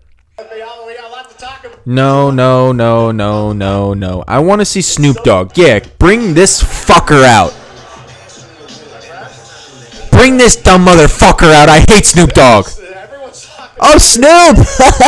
So good to have you here, man. That's crazy. Yo, Jeff Keighley just said, yo, it's great to have you. That's crazy. Is it crazy? Why don't you reply with appreciation for being on this platform instead of that's crazy? It's like, oh, yeah, I don't give a fuck. He doesn't give a fuck about the video game industry. He's in it for the money. He's putting himself and Tupac in this fucking 1920s with fucking Ryuga Gotoku Studios. Let's Tell us, how does this happen? Come on. I mean, I'm a big fan of Sega. I've been playing that game since it first came out, and Why do you want to be a part of this game? Yeah, I've been a fan of Sega. I've been playing that game ever since. Hold up. Pause. Time out. Sega isn't a fucking game, Snoop. You fucking idiot. Sega's a company, bitch. Yeah, I'm getting mad. Yeah, I'm getting turned, Snoop. I want to see you in real life so I can say this shit to you because you making me mad about video game. I love this industry, bruh. You're not about to walk in this bitch with pockets full asking for more money. You don't give a fuck about Sega. If you really played Sega since a kid, you would name games that you played like Streets of Rage or fucking Rocket Knight Adventures or Gunstar Heroes or Sonic or something, bro. Crazy Taxi. Say something instead of playing Sega. You know what? Rewind it. Why do you want to work with IGG? I mean, I'm a big fan of Sega. I've been playing that game since it first came out, and to be associated with such a great game and such a great person like this and a team that they put. A person like this and a team that he didn't even know who the fuck that man was on stage next to him, being like, oh, a person like him and like that Asian motherfucker who's just working on games. Now I'm being racist. Now I'm assuming shit about what Snoop thinks, but he's not giving me any. He's not giving anything else. He's being like, yeah, I played that game and it was ever since it came out. When did it come out, Snoop? That would be awesome for you to tell us when the fucking game come out to give an ounce of credibility. You're not giving us nothing. You're pissing me the fuck off. Let's continue, shall we? Put together. It's an amazing, feat for me, so I'm happy to be a part of it. Now, we got to talk about what just announced in this trailer. How's Tupac being a part of this? The Tupac estate and my son and myself, we work very closely together, so it just makes. I've heard that the Tupac estate, his son and him, are in a lawsuit with Tupac's mother. Or Tupac's family member. I think his sister, maybe. I know I'm not read up on my Tupac knowledge. I'm not really sure about the Tupac estate, but I'm pretty sure they're in a lawsuit with a family member of Tupac Shakur's saying that they don't want what's happening with Tupac's estate to be happening. So for Snoop to be on stage saying like, yeah, me and the Tupac estate are really close. That's a little sus, Snoop. Fuck you too, by the way. He says to put him in this game because his likeness and his spirit still lives on, and I just feel like it was so connected to what we're doing. So what y'all think? What y'all think? Game looks insane. I'm sure you got more surprises in there too. Look at the the song sounds great. Look at this. Well, we're looking forward to hearing more on Stranger Than Heaven. I also want to ask you though about something a couple years ago at TGA. You and Cordell talked about death row games is something that you guys want to do. Any updates on what's happening there, DRG? Yes, sir. Hey, any updates on DRG? The fuck up out of here. Yeah, let's look at the updates. Death Row Games, we're building a hip-hop gaming universe bringing an authentic culture to life. You know what I'm saying? And we just got a lot of plans that we plan on actually bringing to. We got a lot of plans that we planning on bringing to life. Yo, shut the fuck up, Snoop Dogg. We got a lot of plans that we're planning on bringing to life. We're making a hip hop universe. Keep that shit in hip hop, bro. Don't bring that into fucking video games. You could make a good song and put it in GTA 6 or some shit, but leave it at that. Death Row Games. Jeff Keighley just said, "Oh yeah, you announced some shit in 2022 or some shit." They still don't have anything to show for. Hey, any update on DRG? Yeah, no. We're just planning on playing some shit. The fuck up out of here. Life in the next, couple of months. Okay. Well, In the next couple of months, bullshit. I bet we're not gonna see shit from DRG in 2026. You got me fucked up. hopefully. And that is a D tier announcement for me. Fuck Snoop Dogg. Fuck DRG. Fuck you. Anyways, I'm gonna give Mighty Cup Adventures an S tier now. Yo, I love Cuphead. I'm being dead ass too. S tier announcement. I thought that for Studio MDHR to pull up was a shocker. We haven't seen what they've been working on in a while, and they also mentioned that they're gonna make the next fully fledged hand-drawn 2D Cuphead game. But in the meantime, a little side team has been working on Mighty Cuphead Adventures. And this game looks to be bringing back the 8-bit, 16-bit aesthetic. And I love the way that they presented this game. It had Cuphead in like this freaking Muppet form as an anchor man talking about what Studio MDHR has in store.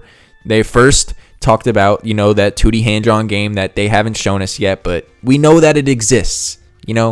We like this. Thank you, Studio MDHR. I'll take anything that you guys give us. Please give me more. But then they have the gall to show this pixelated perfection that is a Mighty Cuphead Adventures. And the way that they encapsulated it like a commercial from the 70s or 80s, from Cuphead going it's only Studio MDHR. Bro, peak presentation right there. Studio MDHR knows what the fuck they're doing. They're probably rich now that they've made the game and how it's sold, and they made the show from Netflix. And I just think Studio MDHR is peak video games and peak presentation, peak entertainment.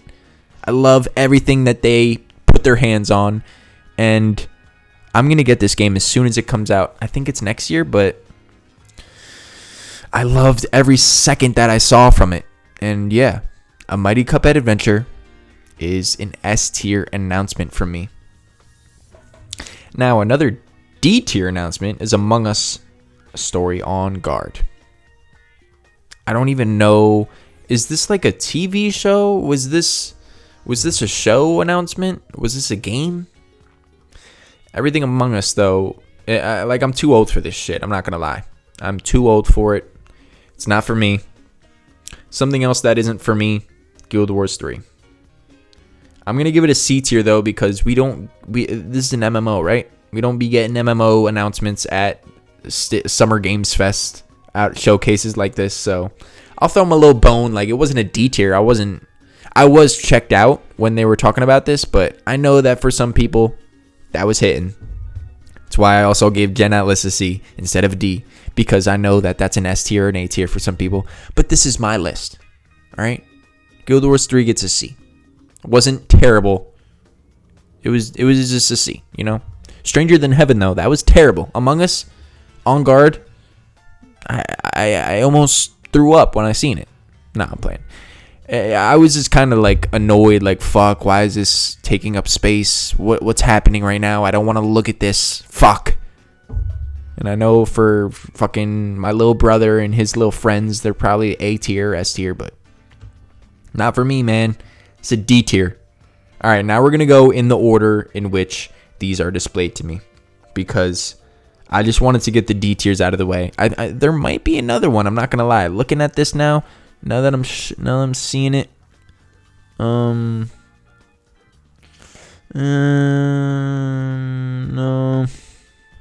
Attack on Titan 3. I'm also going to put it at D. Now, Attack on Titan was the first anime I've ever seen, if you don't include like Pokemon or some shit, but yeah.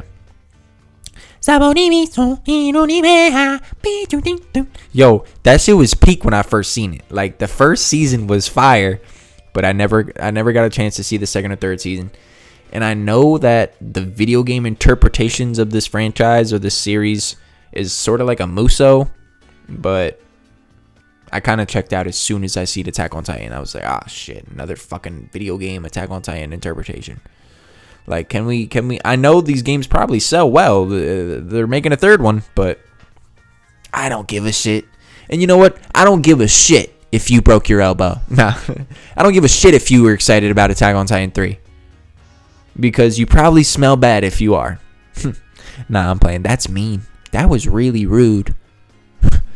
But yeah, I don't really give a shit about Attack on Titan 3. I'm also going to give it a D tier announcement. Because that was a fucking waste of space.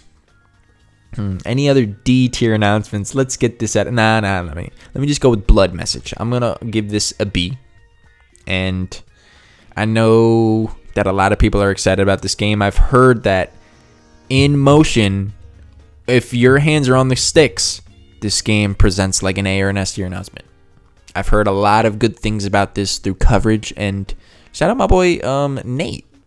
Shout out him for bringing this to my attention, because I wasn't hip to the game, and as soon as he showed it off to me, a day after at the Summer Games Fest, it gets shown off, and I was like, whoa, what is this?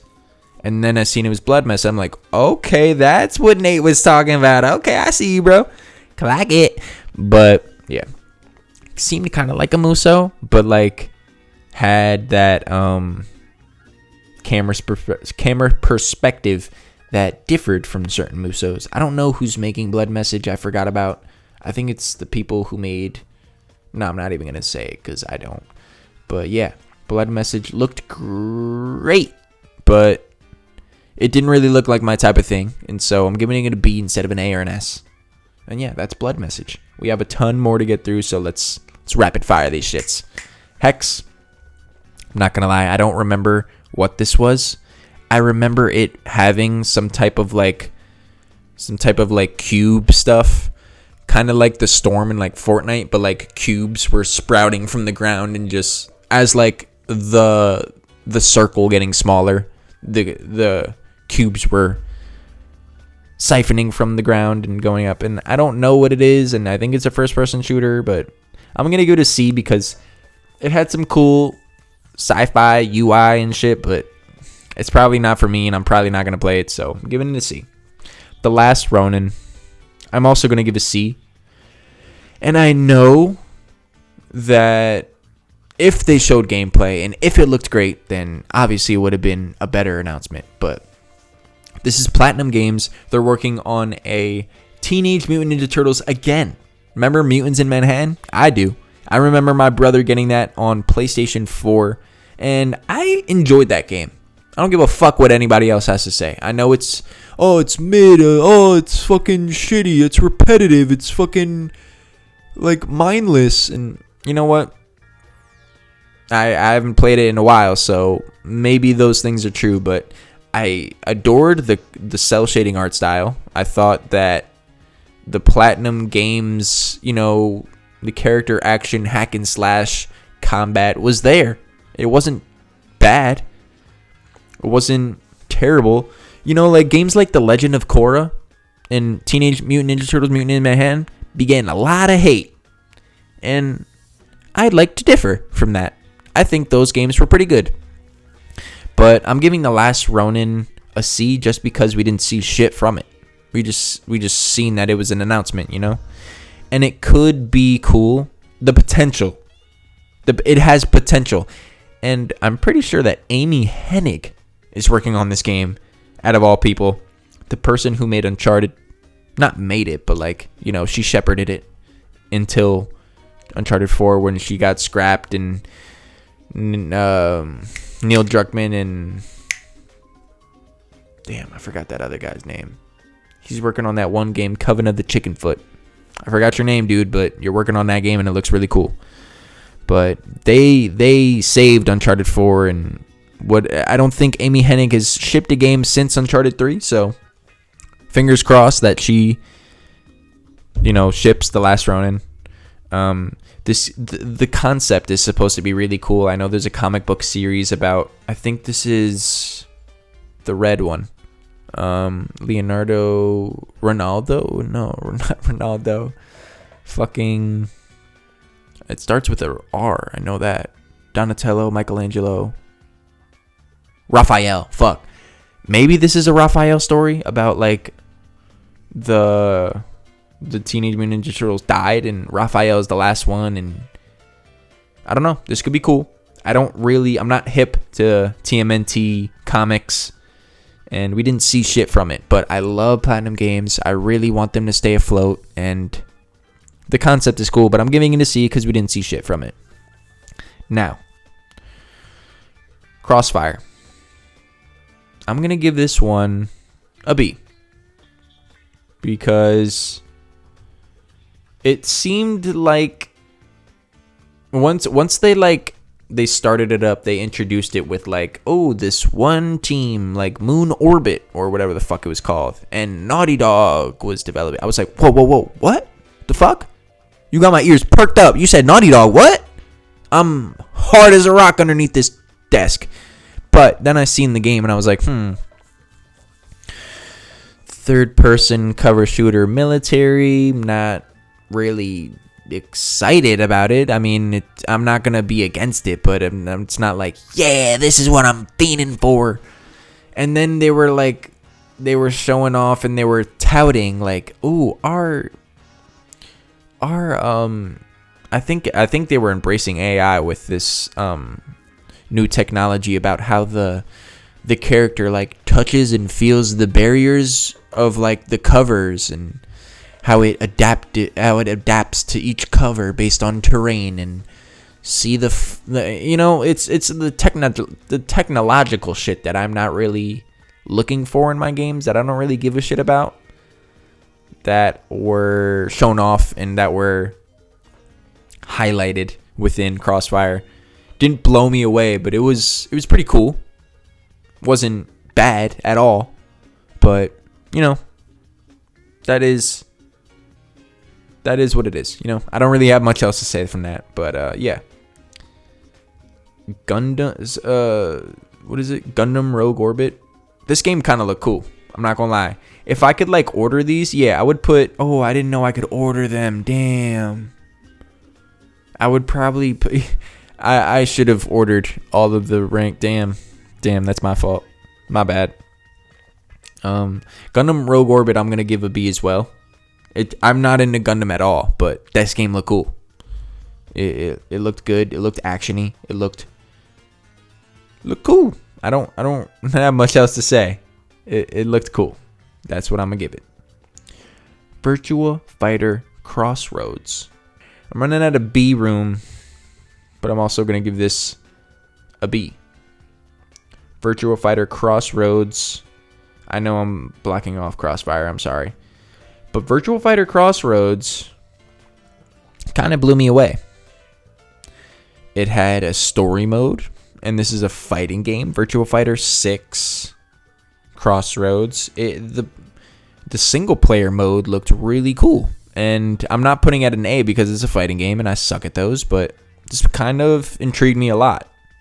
And so yeah, Mafia: The Old Country expansion. I have a weird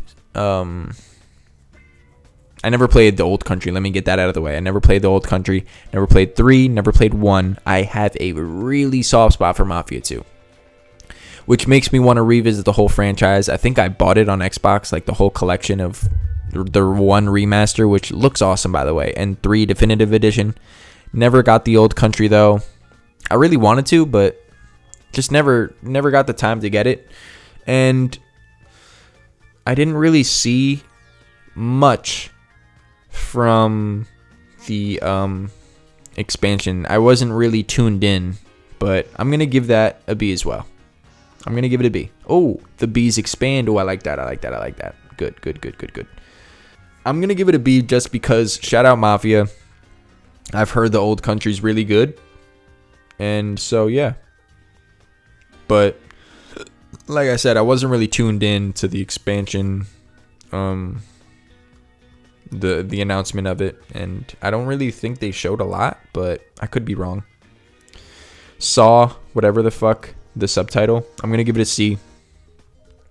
I'm not the biggest Saw guy. I don't really like gore like that. And the freaking little puppet, I don't know what the fuck the name is. And Jeff's little antics of him rolling up on stage. And Jeff's like, oh, shit. How are you here, Saw guy? And then the Saw guy's like, play the clip. And I think this is a multiplayer, like, 3v1 game. And I don't really give a shit. But it didn't look bad. Didn't look good either, though. It's me. So I'm giving it a C. Lords of the Fallen 2. I'm also going to give a C because I'm not a big fan of Souls-likes. Yeah, I'm not the biggest Lords of the Fallen 2 guy. So I'm giving it a C. I'm not a big Souls-like guy. Yeah, this one didn't really do anything for me. I was kind of like, oh, can I go pee right now? But it wasn't terrible. It didn't look terrible. So I'm not going to give it a D, but yeah. I'm going to give that one a C. Star Wars Zero Company. I'm going to give that a B as well. And I know a lot of people are excited for this game. Looks really good. It's like a turn-based strategy, grid-based game, and I've never really gotten into those. I think Fire Emblem was the closest I got to it with Awakening on the 3DS. And that was pushing it. That was the exception. I'm not really into these games. And Star Wars, I'm checked out. I don't really give a shit at all, for real. I want to play KOTOR. I never played that. I want to play the Jedi Survivor. I never played that. I really liked Fallen Order. But never played the sequel to that. And Zero Company, like, I would have put it at a C if it didn't look as good as it did. So you're lucky that it's getting a B for me. Monster Hunter Monster Hunter Wilds Ascendance, I'm sorry. This is the DLC for Monster Hunter Wilds. I don't give a shit. It's not for me. But it is there for some people. And so I'm putting it at a C. Monster Hunter has always been a franchise that I've wanted to get into, but just never got the chance. Never really had a good introduction to it. And I know that it's very overwhelming to a certain audience. I'm a part of that audience. It just seems like a fighting game in a sense. Like each weapon feels completely different, and it's slow and methodical, and you have to like each enemy's a boss battle too, and you have to figure out the quirks and sensibilities of each boss and each fucking monster dinosaur thing, and it seems cool. Like in another world, in another reality, I would be head over heels for Monster Hunters, but I'm not. So I'm gonna get it a C.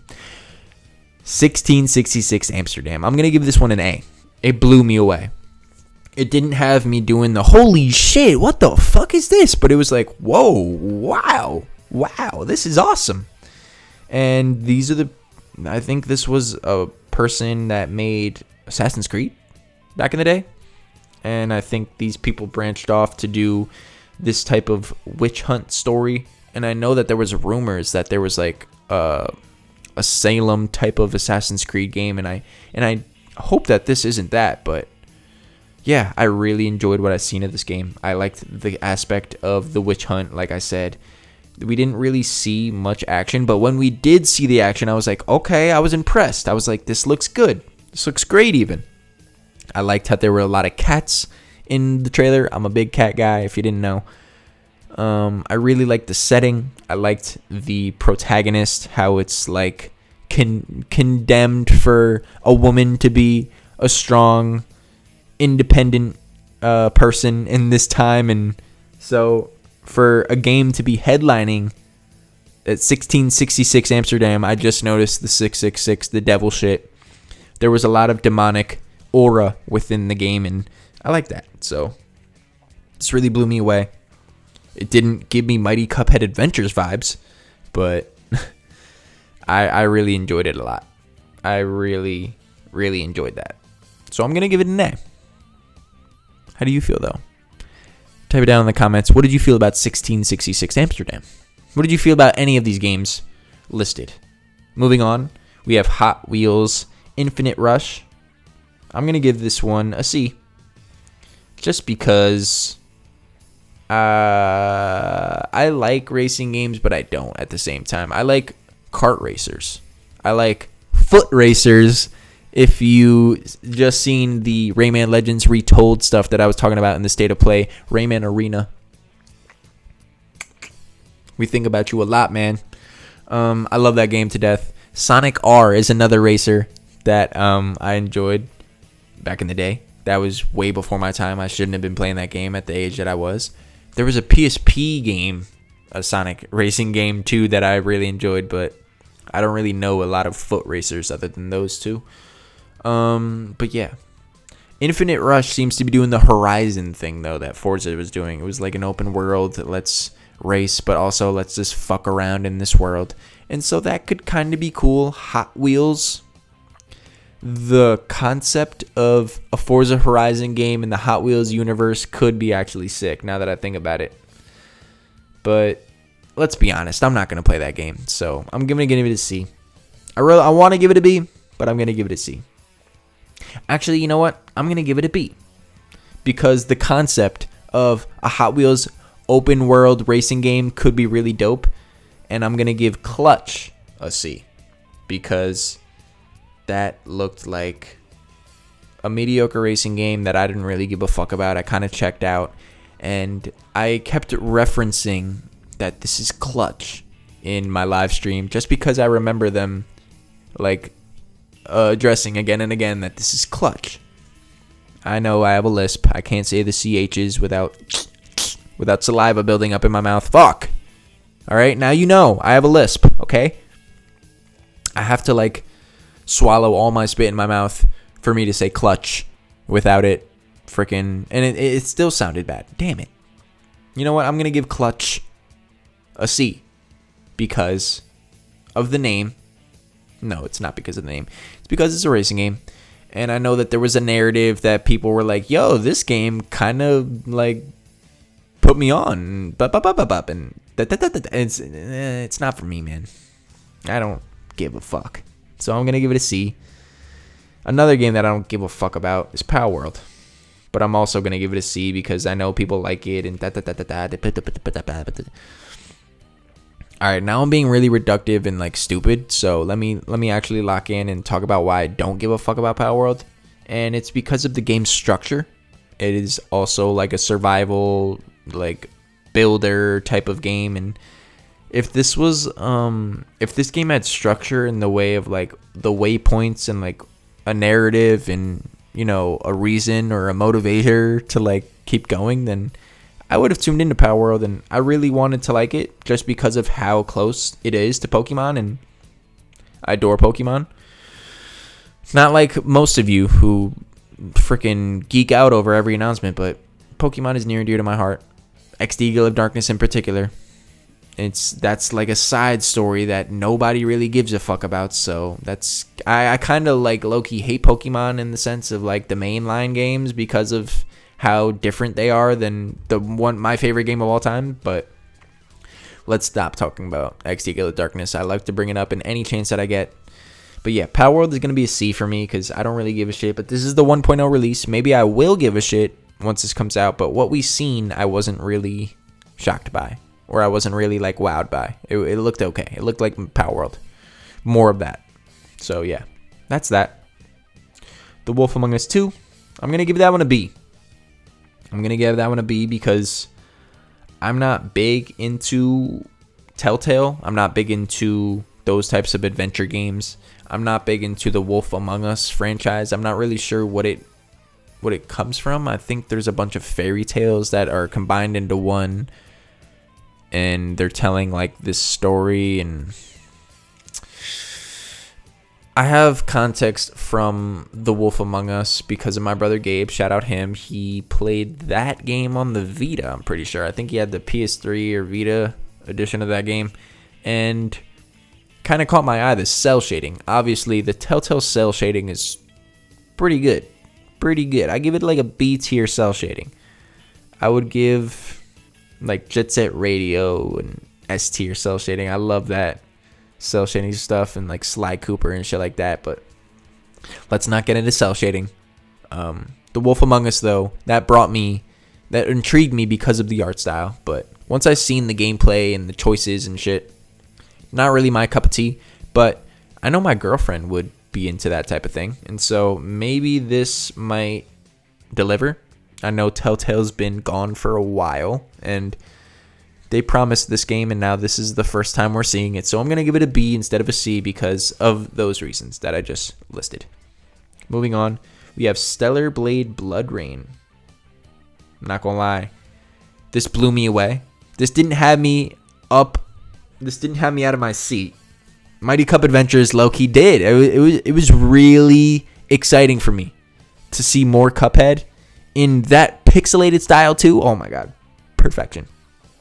But Stellar Blade Blood Rain, that really wowed me in the sense of like, what is this game? It blew me away with how cybernetic and how futuristic it looked, but also it gave me like a rustic feel. I know there's a word for that, aesthetic, but I'm blanking. But more Stellar Blade.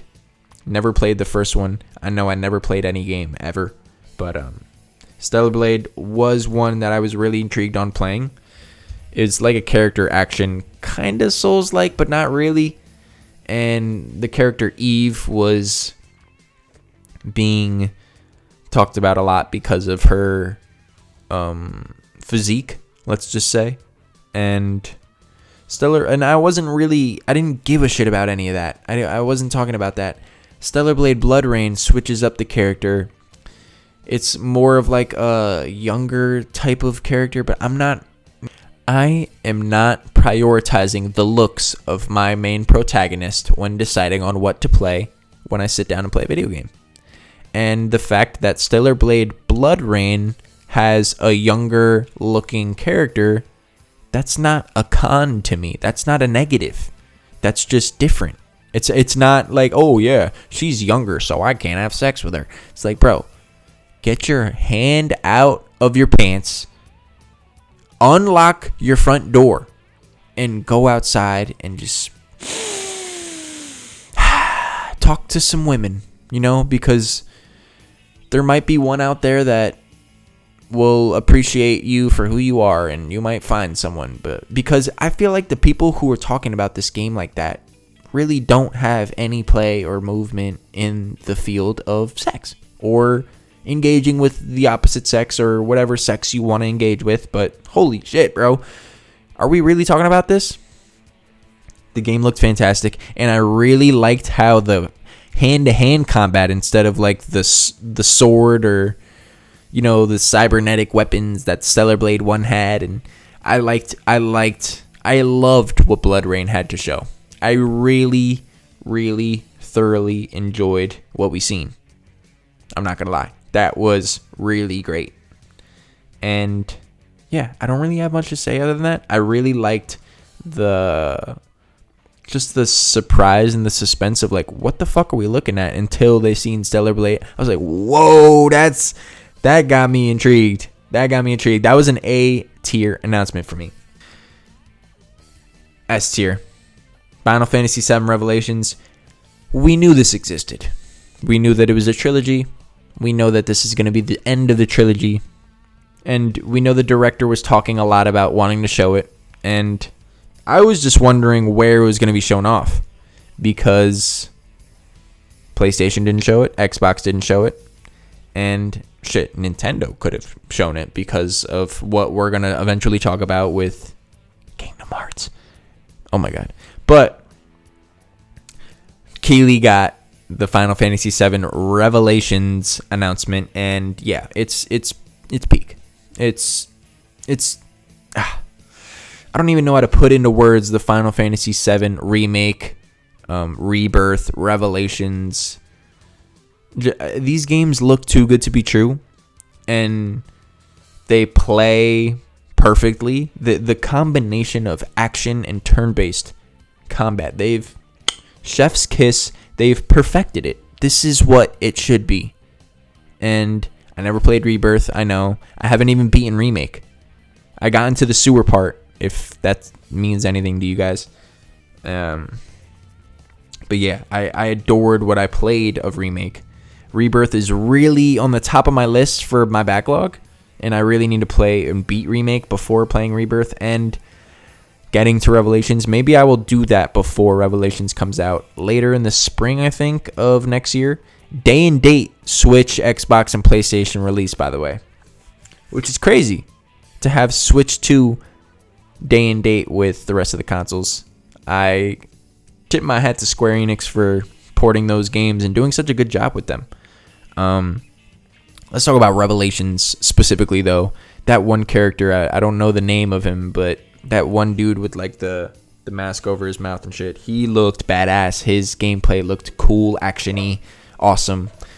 The summons, and the even like the mechanic of like having that huge blimp as like your home base, your hub, but also being able to like Fortnite jump, like parachute off of it and like land in real time into this AAA gushing gorgeous, open world of Revelations.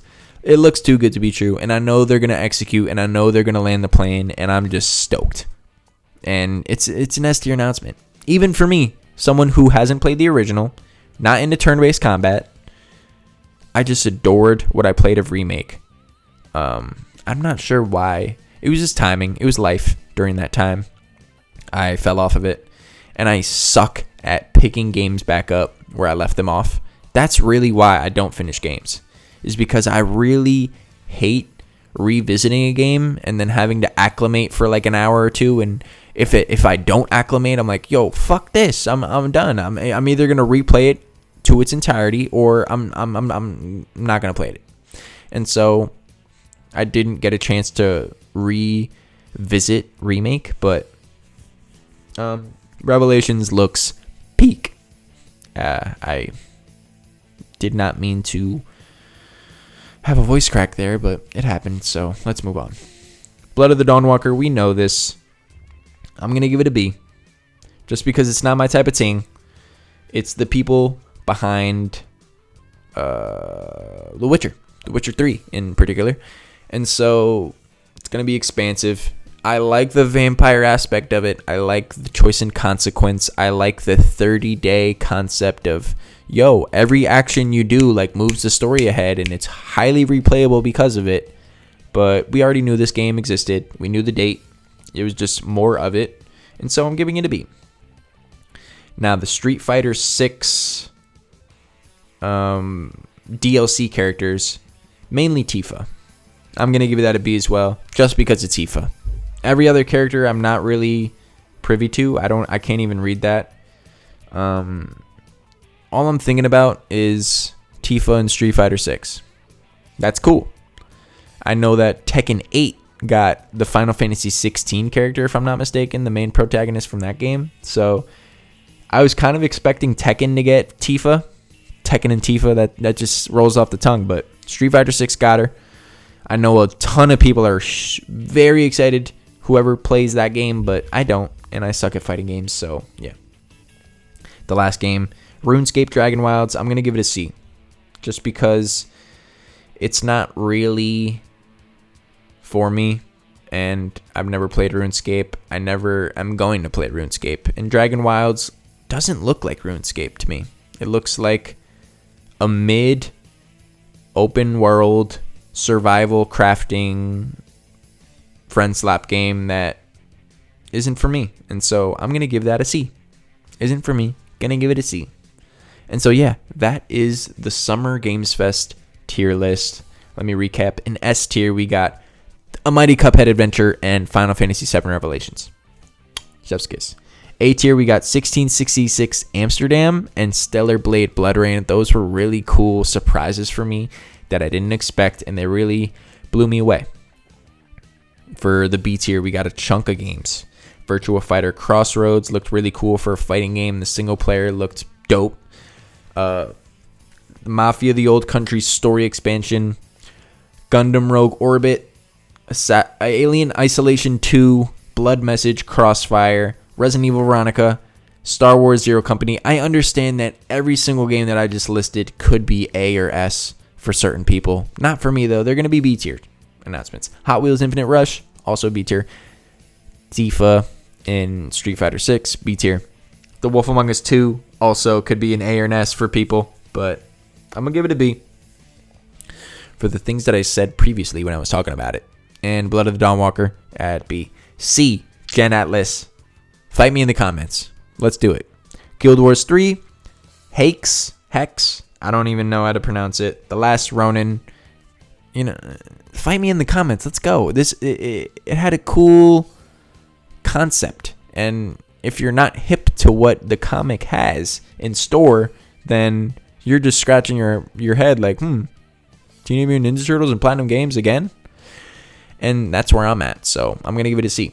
Saw, whatever the fuck, C. Lord of the Fallen 2, C. Monster Hunter Wilds Ascendance DLC, C. Power World 1.0 release, Clutch, and RuneScape Dragon Wilds at a C. Those are mid announcements. Gen Atlas, it's not a mid announcement, it was a mid showing. That was hype as fuck when I first seen it, but then we seen gameplay, I'm like, oh, this looks like poop. And the D tier announcements. You know what? I'm just gonna drag this over here. I'm gonna drag this back there. Yeah, Attack on Titan 3. Who gives a shit? Among Us Story on Guard. I don't give a fuck. And Stranger Than Heaven. I was excited for this game. RGG. You see how I abbreviated that? Fuck you, Snoop Dogg. Why is Tupac in this game? And fuck Death Row Games. Moving on to the Nintendo Direct. Okay, we are back to talk about the Nintendo Direct. June 9th Nintendo Direct for 2026. These are the announcements shown below. We started off with Rhythm Paradise Groove? I thought it was Rhythm Heaven Groove. I'm just going to give this an A tier. Out the gate. I am a huge fan of Rhythm Heaven. I have it on the DS. I have the cartridge out there. I know there was a 3DS game. I think there was a Wii game. Shout out that. Never played those, but I love the concept of Rhythm Heaven. Kind of like a WarioWare-esque mini game collection, but focused on the sounds of things and the just rhythm. And so I'm a big fan of that. Rhythm Heaven Groove looks to be taking that in a whole new direction with what they introduced with like the RPG aspect of the game. Just casting spells with that little square rhombus type of, it was like each beat is a piece of that square. So like each half beat is like, I don't know. I'm bad at explaining it, and Nintendo's good at explaining it. So go check out their announcement in the Nintendo Direct, but I was blown away from that. I'm already sold on this game, though. That's why I'm not putting it at an S. If this was a new announcement, this wouldn't have been an S tier announcement for me.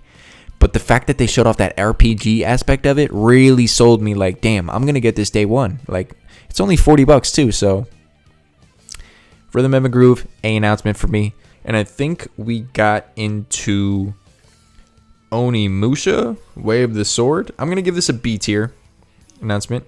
I'm really hyped for Onimusha. And I'm not going to play it on Switch 2 because I have other consoles. I'm privileged, I know. And for those who aren't privileged enough, like I am, to have other consoles rather than a Switch 2, this is a cool thing for them. Capcom really supporting the Switch 2. I'm also going to put Dragon Dogma 2 Dark Arisen at a B tier just because I just want to fit those Capcom support in with that. I'm not really a Dragon's Dogma guy. Yeah. But these games, if you don't have another console, Capcom is supporting the Switch 2 with these games as ports. coming day and date with Onimusha and Dragon's Dogma. It's getting another expansion, like an enhanced edition, coming with the Switch 2 version, and so that's pretty cool. I want to shout out those games real quick. A lot of third-party support in this Direct. I forgot what I put Rayman Legends Retold in. At the State of Play stuff. I'm going to give it a B as well. Just because I like what I said before. I don't remember what I said before, but it just, I don't know, if this was not a Legends Retold or a retelling of Legends, I would have given it an A, maybe even S tier. Actually not S tier, just because of the 2.5D Unreal Engine 5 look of it all. It looks good. It looks beautiful, but it's not Ubi art. You know, Legends was beautiful. It was amazing. And so for them to make this a Legends remake rather than like a Rayman 2 or 3 3D platformer remake, I'm scratching my head a bit. But yeah, I want to give it a B because I like Rayman. I don't want to give it anything lower than that. But yeah, moving on. Stellar Blade, I'm also going to give a B. You're going to see a lot of Bs in this freaking Nintendo Direct, I guess. I'm not going to play it on here. Like I said, I do have other systems. I have a PS5. I want to play it on there instead of this, but if I didn't have a PS5, I'd be really hyped about this. This would have been an announcement for me, but I do have a PS5, so I'm going to lower it a bit to a B. But yeah, shout out Stellar Blade for coming out on the Switch 2. Dope. Xenoblade, let's just go with Fire Emblem. Fire Emblem Fortune's Weave. I'm gonna give it a B as well. A lot of B's right now, holy shit. I don't want to give it a C because it's not like a mid. It's not. Fire Emblem's one of their B tier Nintendo franchises, in my opinion. They've really pushed it ever since Awakening on the 3DS. That really blew up the market for Fire Emblem, but this is the big Switch 2 title for the franchise. The Switch 1 had 3 houses and Engage, and so Switch 2 is getting Fortune's Weave. It's getting 4 playable protagonists instead of the 3 that 3 houses offered, and it's looking to do a lot of what 3 houses did with its things outside of the core grid-based combat and stuff. And I know that Engage really chiseled the stone of the combat, and I think that's pretty much all it did. I heard that the story is pretty shitty in Engage, but yeah, Fortune's Weave looks to be bumping it up a bit, but I don't know, we'll see in September also. So yeah, I don't really have much else to say about Fire Emblem Fortune's Weave. Yeah, I'm gonna give it a B because it didn't wow me, but it didn't underwhelm me either. It was just like, yeah, this is Fire Emblem, this is great, but it's not amazing, you know. Orbitals is amazing, and I'm not gonna lie, we've seen enough of it, so I'm gonna give it an A. If we haven't seen any of it, this would have been an S tier announcement for me. I said announcement weird, I know.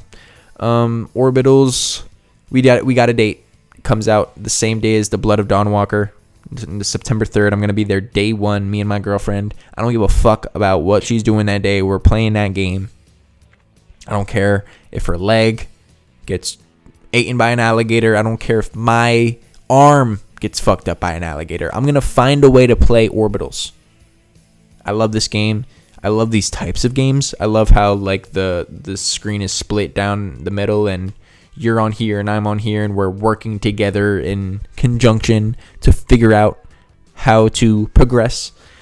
Split Fiction was my favorite game of last year. It Takes Two was a great game that me and my girlfriend kind of struggled to get through, but Split Fiction, we were running through it. Like, she impressed me of how competent she was in playing that game, and so I think just the anime aspect of Orbitals really, you know, will speak to her sensibilities along with the cell shading to mine, you know. I don't know. I'm just really hyped for Orbitals, and yeah, like I said, this would have been an S tier announcement. I keep saying announcement weird. This would have been an S tier announcement if we didn't see it before. I'm kind of sick of seeing Orbitals. We got the date. Show nothing more. I'm done. This game even offers game share, which is dope. For Haze Light Games, It Takes Two, and Split Fiction, they also have that little friends pass that if somebody buys the game, the other person that the person who bought the game wants to play with, they could just download this free friends pass and they could be playing with the person who bought the game. I think that's awesome. I think that increases accessibility, and I know Split Fiction and It Takes Two sold extremely well, so the friends pass works, the game share works. I want Orbitals to sell millions, and so I'm giving it an A tier, hoping that you play it when it comes out on September 3rd. Hell yeah. Xenoblade Chronicles Switch 2 editions, I'm going to give a B tier. If this was a franchise that I gave a shit about, I would have given it an A or an S tier, just because they really showed up with Xenoblade here. They have Xenoblade Genesis later on that we'll talk about. That's a new entry in the franchise, and they're really giving love to the 1, 2, and 3. They're all getting Switch 2 editions. Xenoblade Chronicles X had a Switch 2 edition that some said had annoying improvements that really didn't improve things and kind of like regressed, but these Switch 2 editions seem to be doing the opposite. Seems to be improving the games, frame rates, resolutions. They offered like different modes too, which were pretty cool to see, but they're not for me, so I'm gonna give it a B. Star Fox is another game that we've seen time and time again, and not really. We didn't even know the game existed before Nate the Hate leaked it, but they gave us a demo, and so yeah, shout out that. I didn't play the demo. I don't really want to, just because of how short the Star Fox remake is perceived to be. I just want to play it when it comes out. I plan on getting it, but I don't know, money's tight right now, so maybe I won't get it at day one. But Rhythm Heaven Groove, though, I am getting day one. I don't give a fuck. I might have to reach into my little piggy bank to get some savings, but you know what? I will for that game. Not Star Fox, though. That's going to be a B. Deltarune is waiting. I know people care about this, but I don't. I'm going to give it a C. This is a free demo, though, for Chapter 5, which is dope. Shout out my boy Cole. He loved Deltarune last year. He said that was his game of the year. Kind of crazy to say that in such a good game or a good year full of games, but maybe that's just like how much he enjoyed it. That's pretty cool. But yeah, I don't really give a shit about it, so I'm gonna give it a C. That's what I'm getting. Deltarune Chapter 5, because I don't care, but maybe one day I will care, and maybe I'll look back at this and I'm like, you fucking idiot, why'd you give it a C, you dumbass? But until then, I'm gonna give it a C. Big Walk, that's getting an A. This kind of goes with the Orbitals announcement. Like, all right, we've seen Big Walk for time and time again. These are the people behind Untitled Goose Game. We're a big Untitled Goose Game household here. I got it for my girlfriend, I think for Christmas one year, because I wanted to play more Switch games. You know, I got her a Switch on Valentine's Day one year, and I don't know. I figured she'd like that just because she's a fan of puzzle games, and I never played Untitled Goose Game, but I was a backseat gamer with that game. I loved watching her play that game. She was really good at it too. Just fiddling and fucking with the people in that game, it's hilarious. And so Big Walk looks to be dipping their toe into the friend slap genre, but being way more adventurous. And I don't know, the game just wows me every time I look at it. The playable characters look so goofy and like cartoony, but the world looks so realistic and like hike. It gives me hike vibes, and Big Walk that's the definition of a hike. You know what I'm saying? So I really want to play this game with a bunch of people that I love, and so I do plan on doing that in August when the game comes out. I would have put it at an S if we didn't see it, but we've seen this time and time again. So, but they give us a date, just like Orbital. So I'm gonna give it an A. Now Wii Sports Resort, I'm gonna give it a B, and I'm gonna give it a B because, or not Wii Sports Resort, Nintendo Switch Sports Resort. I never got Nintendo Switch Sports. I know I'm a fucking LARPer. I'm a fake Nintendo gamer, but I adored Wii Sports and Wii Sports Resort back in the day. Specifically, Resort. I was a no-lifer at basketball and table tennis, and I just revisited that game today with my girlfriend, and yeah, it still holds up. It's great. I love that game to death. Wii Sports Resort is amazing. And so for them to expand on the Nintendo Switch Sport with Switch Sports Resort is cool. Now, the mini games that they've included, the 12 instead of the 16 that were in Wii Sports Resort, mind you. They've shown basketball, which was necessary, and table tennis, which was necessary. Those were non-negotiables for me. They also included boxing and bowling and golf, I think, which were in Wii Sports. That's like a Nintendo Switch Sports game. That should be in that game, right? They also mentioned volleyball, which was also in Switch Sports.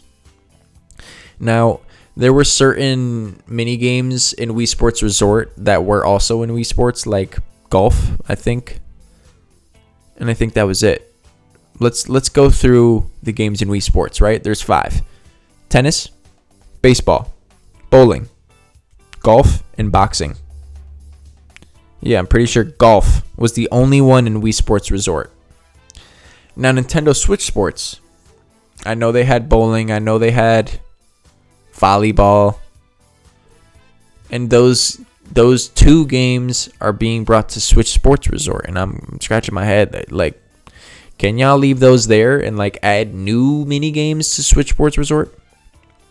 Now, I haven't talked about the new stuff, and yeah, thumb wrestling is a mini game that's going to be included in Switch Sports Resort, and I am as shocked as you are. I don't know what to say. They also showed skateboarding on grass with with mouse controls. That I don't know, man. I liked the idea with the thumb wrestling of like putting your thumb down to expand it, but also being vulnerable. But like you're growing your thumb, so you're gonna be able to like attack the other thumb better, but you're also vulnerable. But to get out of being like pushed down, you have to waggle the Joy-Con in a way that only looks like one thing. It looks like a few things, but you know what I'm trying to say. Koizumi-san in the Nintendo Direct even lost in the demo that they showed with the thumb wrestling specifically. And I didn't think that it looked fun. You could go back to my announcement. I was like, yo, this is lit. And then like as they show more and more, I'm like, all right, okay.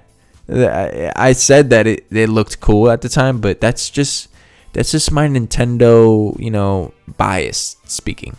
And I'm self-aware enough to say that I have one. And yeah, Nintendo Switch Sports Resort, I'm going to give it a B because I like the announcement. I like that this game exists, and I'm hoping that they have some tricks up their sleeve with this one, but let me just say this. If they don't have the 3-point contest in the basketball minigame, this is a C. But I'm going to give it a B as for now. Okay. Jujutsu Kaisen Survivor Gigaton or whatever the fuck. I'll give it a D. Actually, I'll give it a C. Just because I like the Survivor gameplay. I like Vampire Survivors a lot. And I don't give a fuck about Jujutsu Kaisen. I think the name's awful. Every time I bring up Jujutsu Kaisen, I say... There it goes with my fucking saliva. I got too much saliva going. Yeah, this is going to be a C. just because I like the Survivor style of game. I know it's kind of brain rotty and sloppy a little, but you know, it's a guilty pleasure of mine. I don't give a fuck about, but yeah, shout out Survivors. Lies of P, Complete Edition. I'm going to give this one a B as well. I'm going to give all of these, same with Devil May Cry 5 Enhanced. I'm going to give that one a B. Any others? Warhammer Space Marine 2. I'm going to give that one a B as well. Any others? I think that's about it for the third-party support that I want to give a nod to as a B. Talking about Lies of P, Devil May Cry 5, and Space Marine 2. I love to see these games in particular come to Switch 2. Shout out Devil May Cry 5 for being 60 FPS. I mean, that game did come out kind of like, it's been a while, so shit better be 60 FPS. But you know, if you don't have anything other than the Switch 2, then now these games are playable and those games are dope. So shout out those announcements. Final Fantasy Resonance, I'm gonna also give a B. And this kind of wowed me at the show. I wasn't privy to what this game was before. Let me move that just so you could see. I wasn't really privy to what this game was before the Resonance little package that the Switch 2 is shipping, but it's supposed to be like a mobile game. I think the pixel art looked great. I think it looked like what people want Final Fantasy VI Remake to look like. I know that HD 2D Final Fantasy game is wanted, and I know that this isn't what people want because it is a mobile game getting tied into like some Octopath Traveler 0 type of thing, but I thought the summons were cool. I liked how Cloud was like his little like it was Sprite, and then he turned into like that 3D rendering of the remake shit and went back to the pixel art. I like that kind of stuff, but I'm not a turn-based guy, but it did wow me, not gonna lie. So I'm giving that one a B. Dustbloods, D. What the fuck?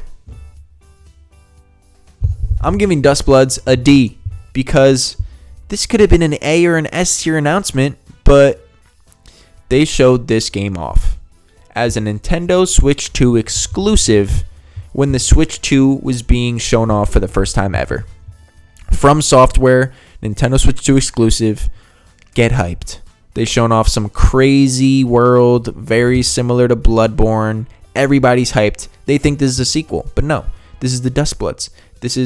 I think this is a PvPvE game, which kind of dissuades me from playing that. But what they shown off for their second time showing this game off, they gave us like a 30-second teaser and then said that they're going to give a closed network test in the summer of 2026. Spoiler alert, it is summer 2026, by the way. If they gave us a concrete date and an open test instead of a closed network test, yeah, I have to go out of my way and fucking sign up to get picked to play this game. The fuck up out of here. If they had an open beta with a concrete date, this could have been a C or a B tier announcement. I'm still pissed off that they didn't give us a concrete date on when this game's going to release. It said 2026, but I doubt it. Mark my words, the Dustbloods is getting, or I think it's the Dustbloods or just Dustbloods. This is getting delayed to 2027. Take it to the bank. D announcement kind of pissed me off that it was even here. I'd rather you not show shit and just come into a September direct and be like, it's coming out in a month. Like, get it out. Get freaking hyped. Like, look at all these fucking classes and look at these freaking enemy designs. And yes, this is what you wanted, but this is not what I wanted. They showed zero gameplay. And they gave us a shitty fucking, and they spat in the face of us. They're like, yeah, get excited, bitch. And I was like, no, I don't even want that no more. I don't even want this. Fuck you, Dustbloods. Fuck you, From Software. Fuck you. All right. Pokemon Pokopia DLC, I'm going to give it a B. I haven't played Pokopia extensively. I played it a bit when it first came out. I got fed into like the hype cycle and everybody's like, holy shit, I'm gonna buy a Switch 2 because of Pokopia. And I was like, damn, I should get Pokopia. I have a Switch 2. Like, people want to get this game. I have a Switch 2, so I might as well get the game. And like I said before, I like Pokemon. Love it. Very near to my heart.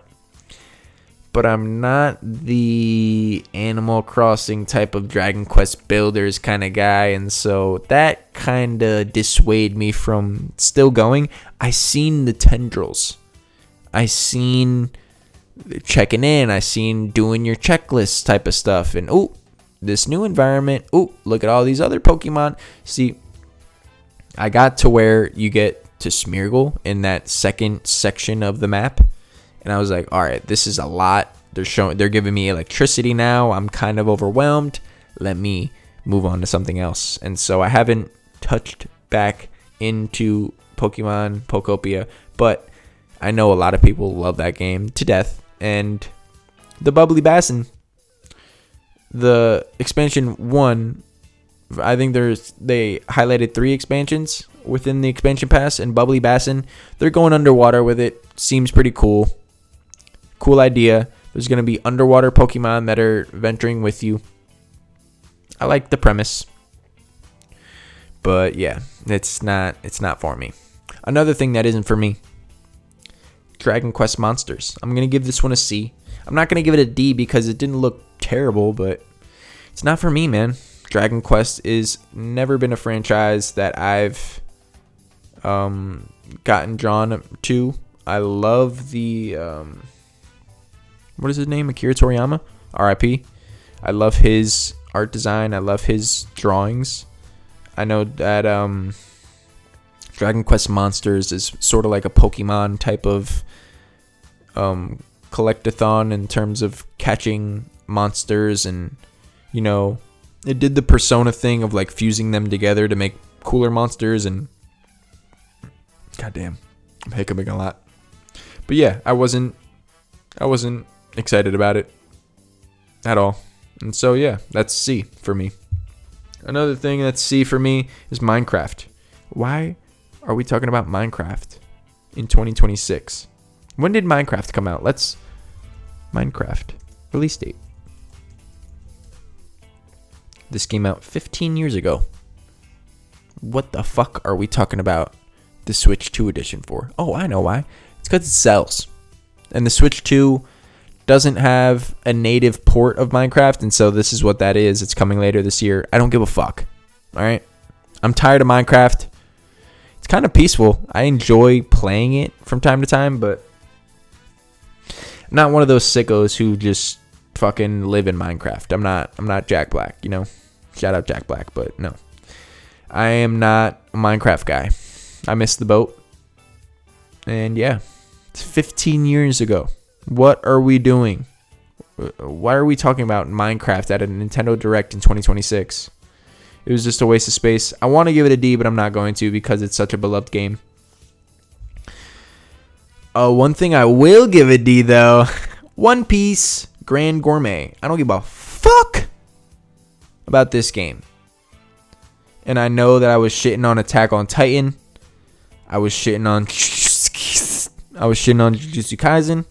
I like the Survivors sloppy brain rot gameplay of that game, so I gave that a C. But if that wasn't a Survivors game, I'd probably give it a D as well. I like food games. I gave Bancho the Chef a B, I think, in the State of Play tier list, but no. This one, no. One Piece. Ooh, One Piece. Ooh. Gives a fuck. I don't give a fuck about One Piece.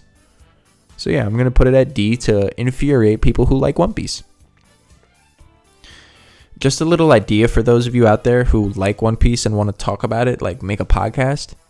And if you're male out there, 2 guys, One Piece. Or 2 girls, One Piece. You could be girls too. It would be better if you guys were girls. I wouldn't envision 2 girls talking about One Piece as a podcast, but remember 2 girls, 1 cup? Remember that? 2 guys, 2 girls, One Piece. That just rolls off the tongue. That's a beautiful podcast name For those of you out there, you could steal that idea from me. I'm going to make this stamped approval. 2 girls, 1 piece. Make that.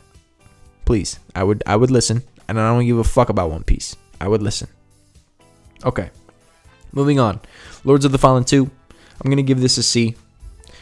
I would give it a B just because of the other third-party support that I've given a B to, but I don't really give a shit about Lords of the Fallen 2, so I'm going to give it a B or a C.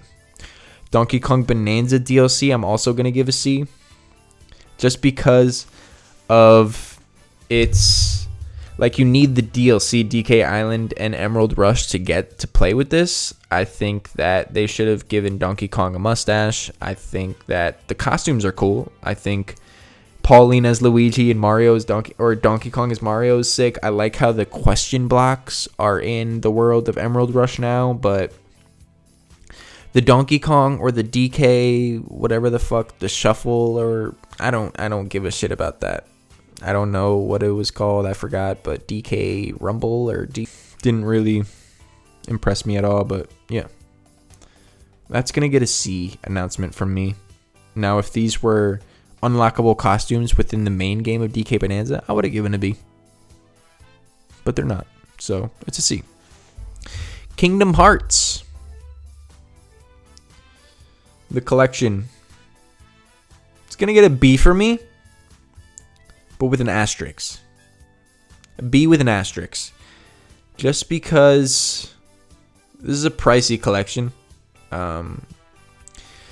I remember finding Kingdom Hearts 1, 1.5 plus 2.5, and Kingdom Hearts 3. I'm pretty sure I bought those, the collection and 3 for like 20 something bucks on PlayStation at one time. Now I know that I'm missing 2.8 Birth by Sleep or whatever the fuck, but I've never played a Kingdom Hearts game. I've never been into it. I'm not really into Disney like that, but you know, people are, and I get it. And I'm also gonna give Kingdom Hearts 4 it's an A. It's an A. I'm giving Kingdom Hearts 4 an A tier announcement because this was crazy. This was insane to show up at a Nintendo Direct. I didn't expect this. I did not expect this. I didn't expect this. I didn't expect this. I didn't expect it. No one did. For Kingdom Hearts 4 to show up at the Nintendo Direct of all places is crazy. I didn't expect it. I didn't expect it. I expected that to be at either the Summer Games Fest or the State of Play. And for it to show up at the Nintendo Direct, I was really caught off guard. I was blown away by like the beauty of the game and the animations, and Sora's feet are a little less big, and it was in that Japan style place. I know it's not Japan, but it looks like Japan. But yeah, there were certain parts of it that looked like shit, and it's because it's the Switch 2 edition of the game, and it's going to come day and date with other releases of the game when it comes out eventually. We didn't get a release date, but we seen gameplay. We did see gameplay. And one announcement that we got that we didn't see gameplay of is Zelda Ocarina of Time. And I'm going to give that a B. I'm going to give it a B because I'm glad that we finally put the rumors aside. We know it exists. We're calling it Zelda Ocarina of Time. We're not calling it a remake. We're not calling it a remaster. This is just Zelda Ocarina of Time. This is the new interpretation of that. And we seen Link sleeping. I'm not gonna lie. If they didn't have the lead up of the those gave me chills. That's why this is a B. If they didn't have that little lead up and they just showed Link sleeping and just the Triforce glowing on his hand, then I would have given it a C. I don't really give a shit about none of this. We've seen Link. He looks like a movie, Pixar interpretation of him. I just wanted to see a glimpse of gameplay, and we didn't get anything. So And we still know that it comes out this year, or allegedly, and so I'm just gonna be twiddling my thumbs until we see a Nintendo Direct. Maybe in September. Maybe they just stealth drop like a huge video like the Star Fox thing. Maybe just one day on Twitter or YouTube, or we'll see. But yeah, Ocarina of Time, I'm gonna give it a B, just because we didn't really see anything about it. But those glimpses of the Ocarina gave me chills. That was dope. Xenoblade Genesis, I'm gonna give it an A, just because this is a new franchise. This is a new title in the Xenoblade franchise. This is a big one for a lot of people. If this was my franchise, I would have given it an S tier announcement. But since it isn't, I'm giving it an A. It looked cool though. I really like the concept of like the halo, like the rim of how like the universe was like, or like the planet was like sloped in like some Inception vibes. It didn't really look like Xenoblade until I seen the characters running on like an open grass field. I was like, oh, yep, that's Xenoblade. You can cut to that reaction. This looks like Fire Emblem and like Harry Potter, but also like Xenoblade. There's the Xenoblade shit. I'm back. You see? That's what I said what I said, you know what I'm saying? Hopefully they change up the combat. That's all I'll say. That is the main reason why I don't jump into the Xenoblade franchise, is because the combat just looks complicated as fuck. It's just not what I'm looking for in an RPG like that. I really think I never knew that Xenoblade existed until Shulk came into Smash Bros. Shout out Sakurai for putting everybody on to like every franchise. But yeah, Xenoblade. But Genesis, nice. That was a good announcement. That was the big surprise for this direct, other than Kingdom Hearts 4. And yeah, Ocarina, but you spat in the face of every fan, you know? You got people hyped, but there's nothing to get hyped about. It's just the concept of like, ooh, what could be? What could this look like? It's like, don't blue ball me. Xenoblade Genesis, they showed it. Shout out. Monolith Soft. Shout out. And last but certainly not least is Splatoon Raiders. This didn't wow me. I'm going to give it a B. I'm going to give it a solid B because I am excited for Splatoon Raiders. I have every intention on playing this game when it comes out in July, late July, but I'm a little hesitant on what they're trying to sell us with this game.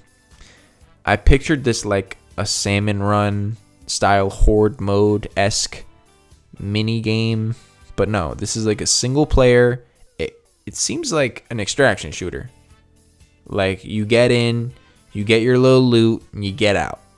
And you can go back to these places, you can get certain treasures, but I don't think you lose shit when you die. Hopefully not. Fuck. I would really be pissed off that Splatoon Raiders was taking the extraction shooter genre to its full definition, but I don't know. I love Splatoon, the franchise itself. I love the gimmick of like shooting the landscape and then being able to move freely and faster within the area that you've shot. I think that's fucking genius. I love Nintendo for making Splatoon. I never really got into 2 or 3 because it looked like more of one, but yeah. I think Splatoon Raiders is the change that I want to see in the franchise, but also it is one that I'm hesitant about being all about. And so I don't know.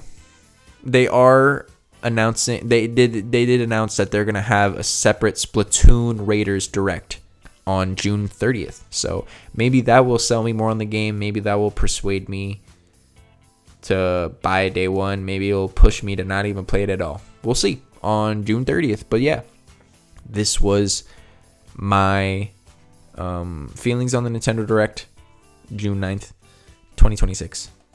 It was a bit of a mixed bag for me. I'm going to give this one a lowercase b. A B minus. This wasn't bad, but this wasn't amazing. And I think that's pretty much it for the Nintendo Direct. Back to you, Marcos. All right, that was it. We did it, man. We completed the tier lists. We talked about Sony's, we talked about Xboxes, we talked about Summer Games Fest. We talked about the state of play, or the Nintendo Direct. Fuck, I fucked it up. Yeah, damn it. This is a terrible shot of the lighting is bad too. But let's just wrap this video up, shall we? I'd say that Sony State of Play, I give that a B. Xbox is a B plus, maybe B. Nintendo B minus. Summer Games Fest a B. Look, I know you were expecting me to say a winner, a concrete winner in all this, but who won? Who had the best showcase? I think gamers won.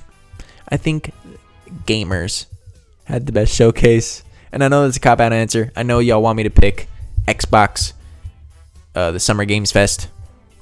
I think one of the two won. I'm not going to lie. Maybe Xbox. I think Xbox won. But I think gamers won. You know, there's a lot of video games to be excited for. Why don't you comment the ones that you're excited for in the comments below? But yeah, that's E3 season for 2026 in the books. There was a lot of other directs or showcases that I didn't talk about. The Wholesome Direct, the Day of the Devs Direct, the Women-led Direct, the Latino Game Showcase. There was a ton. The Upload VR stream. There was a shit ton. And so if you want me to look at those showcases and rank those, and let me know. But until then, it has been a pleasure to make this. Been a pleasure to be with you, you know, talking. Let's chop it up in the comments. Tell me your favorite games that you're excited about. Talk to me about my D tier announcements, you know. Fuck you, Snoop Dogg. And with that, I hope you have a damn good one. I love you, bye.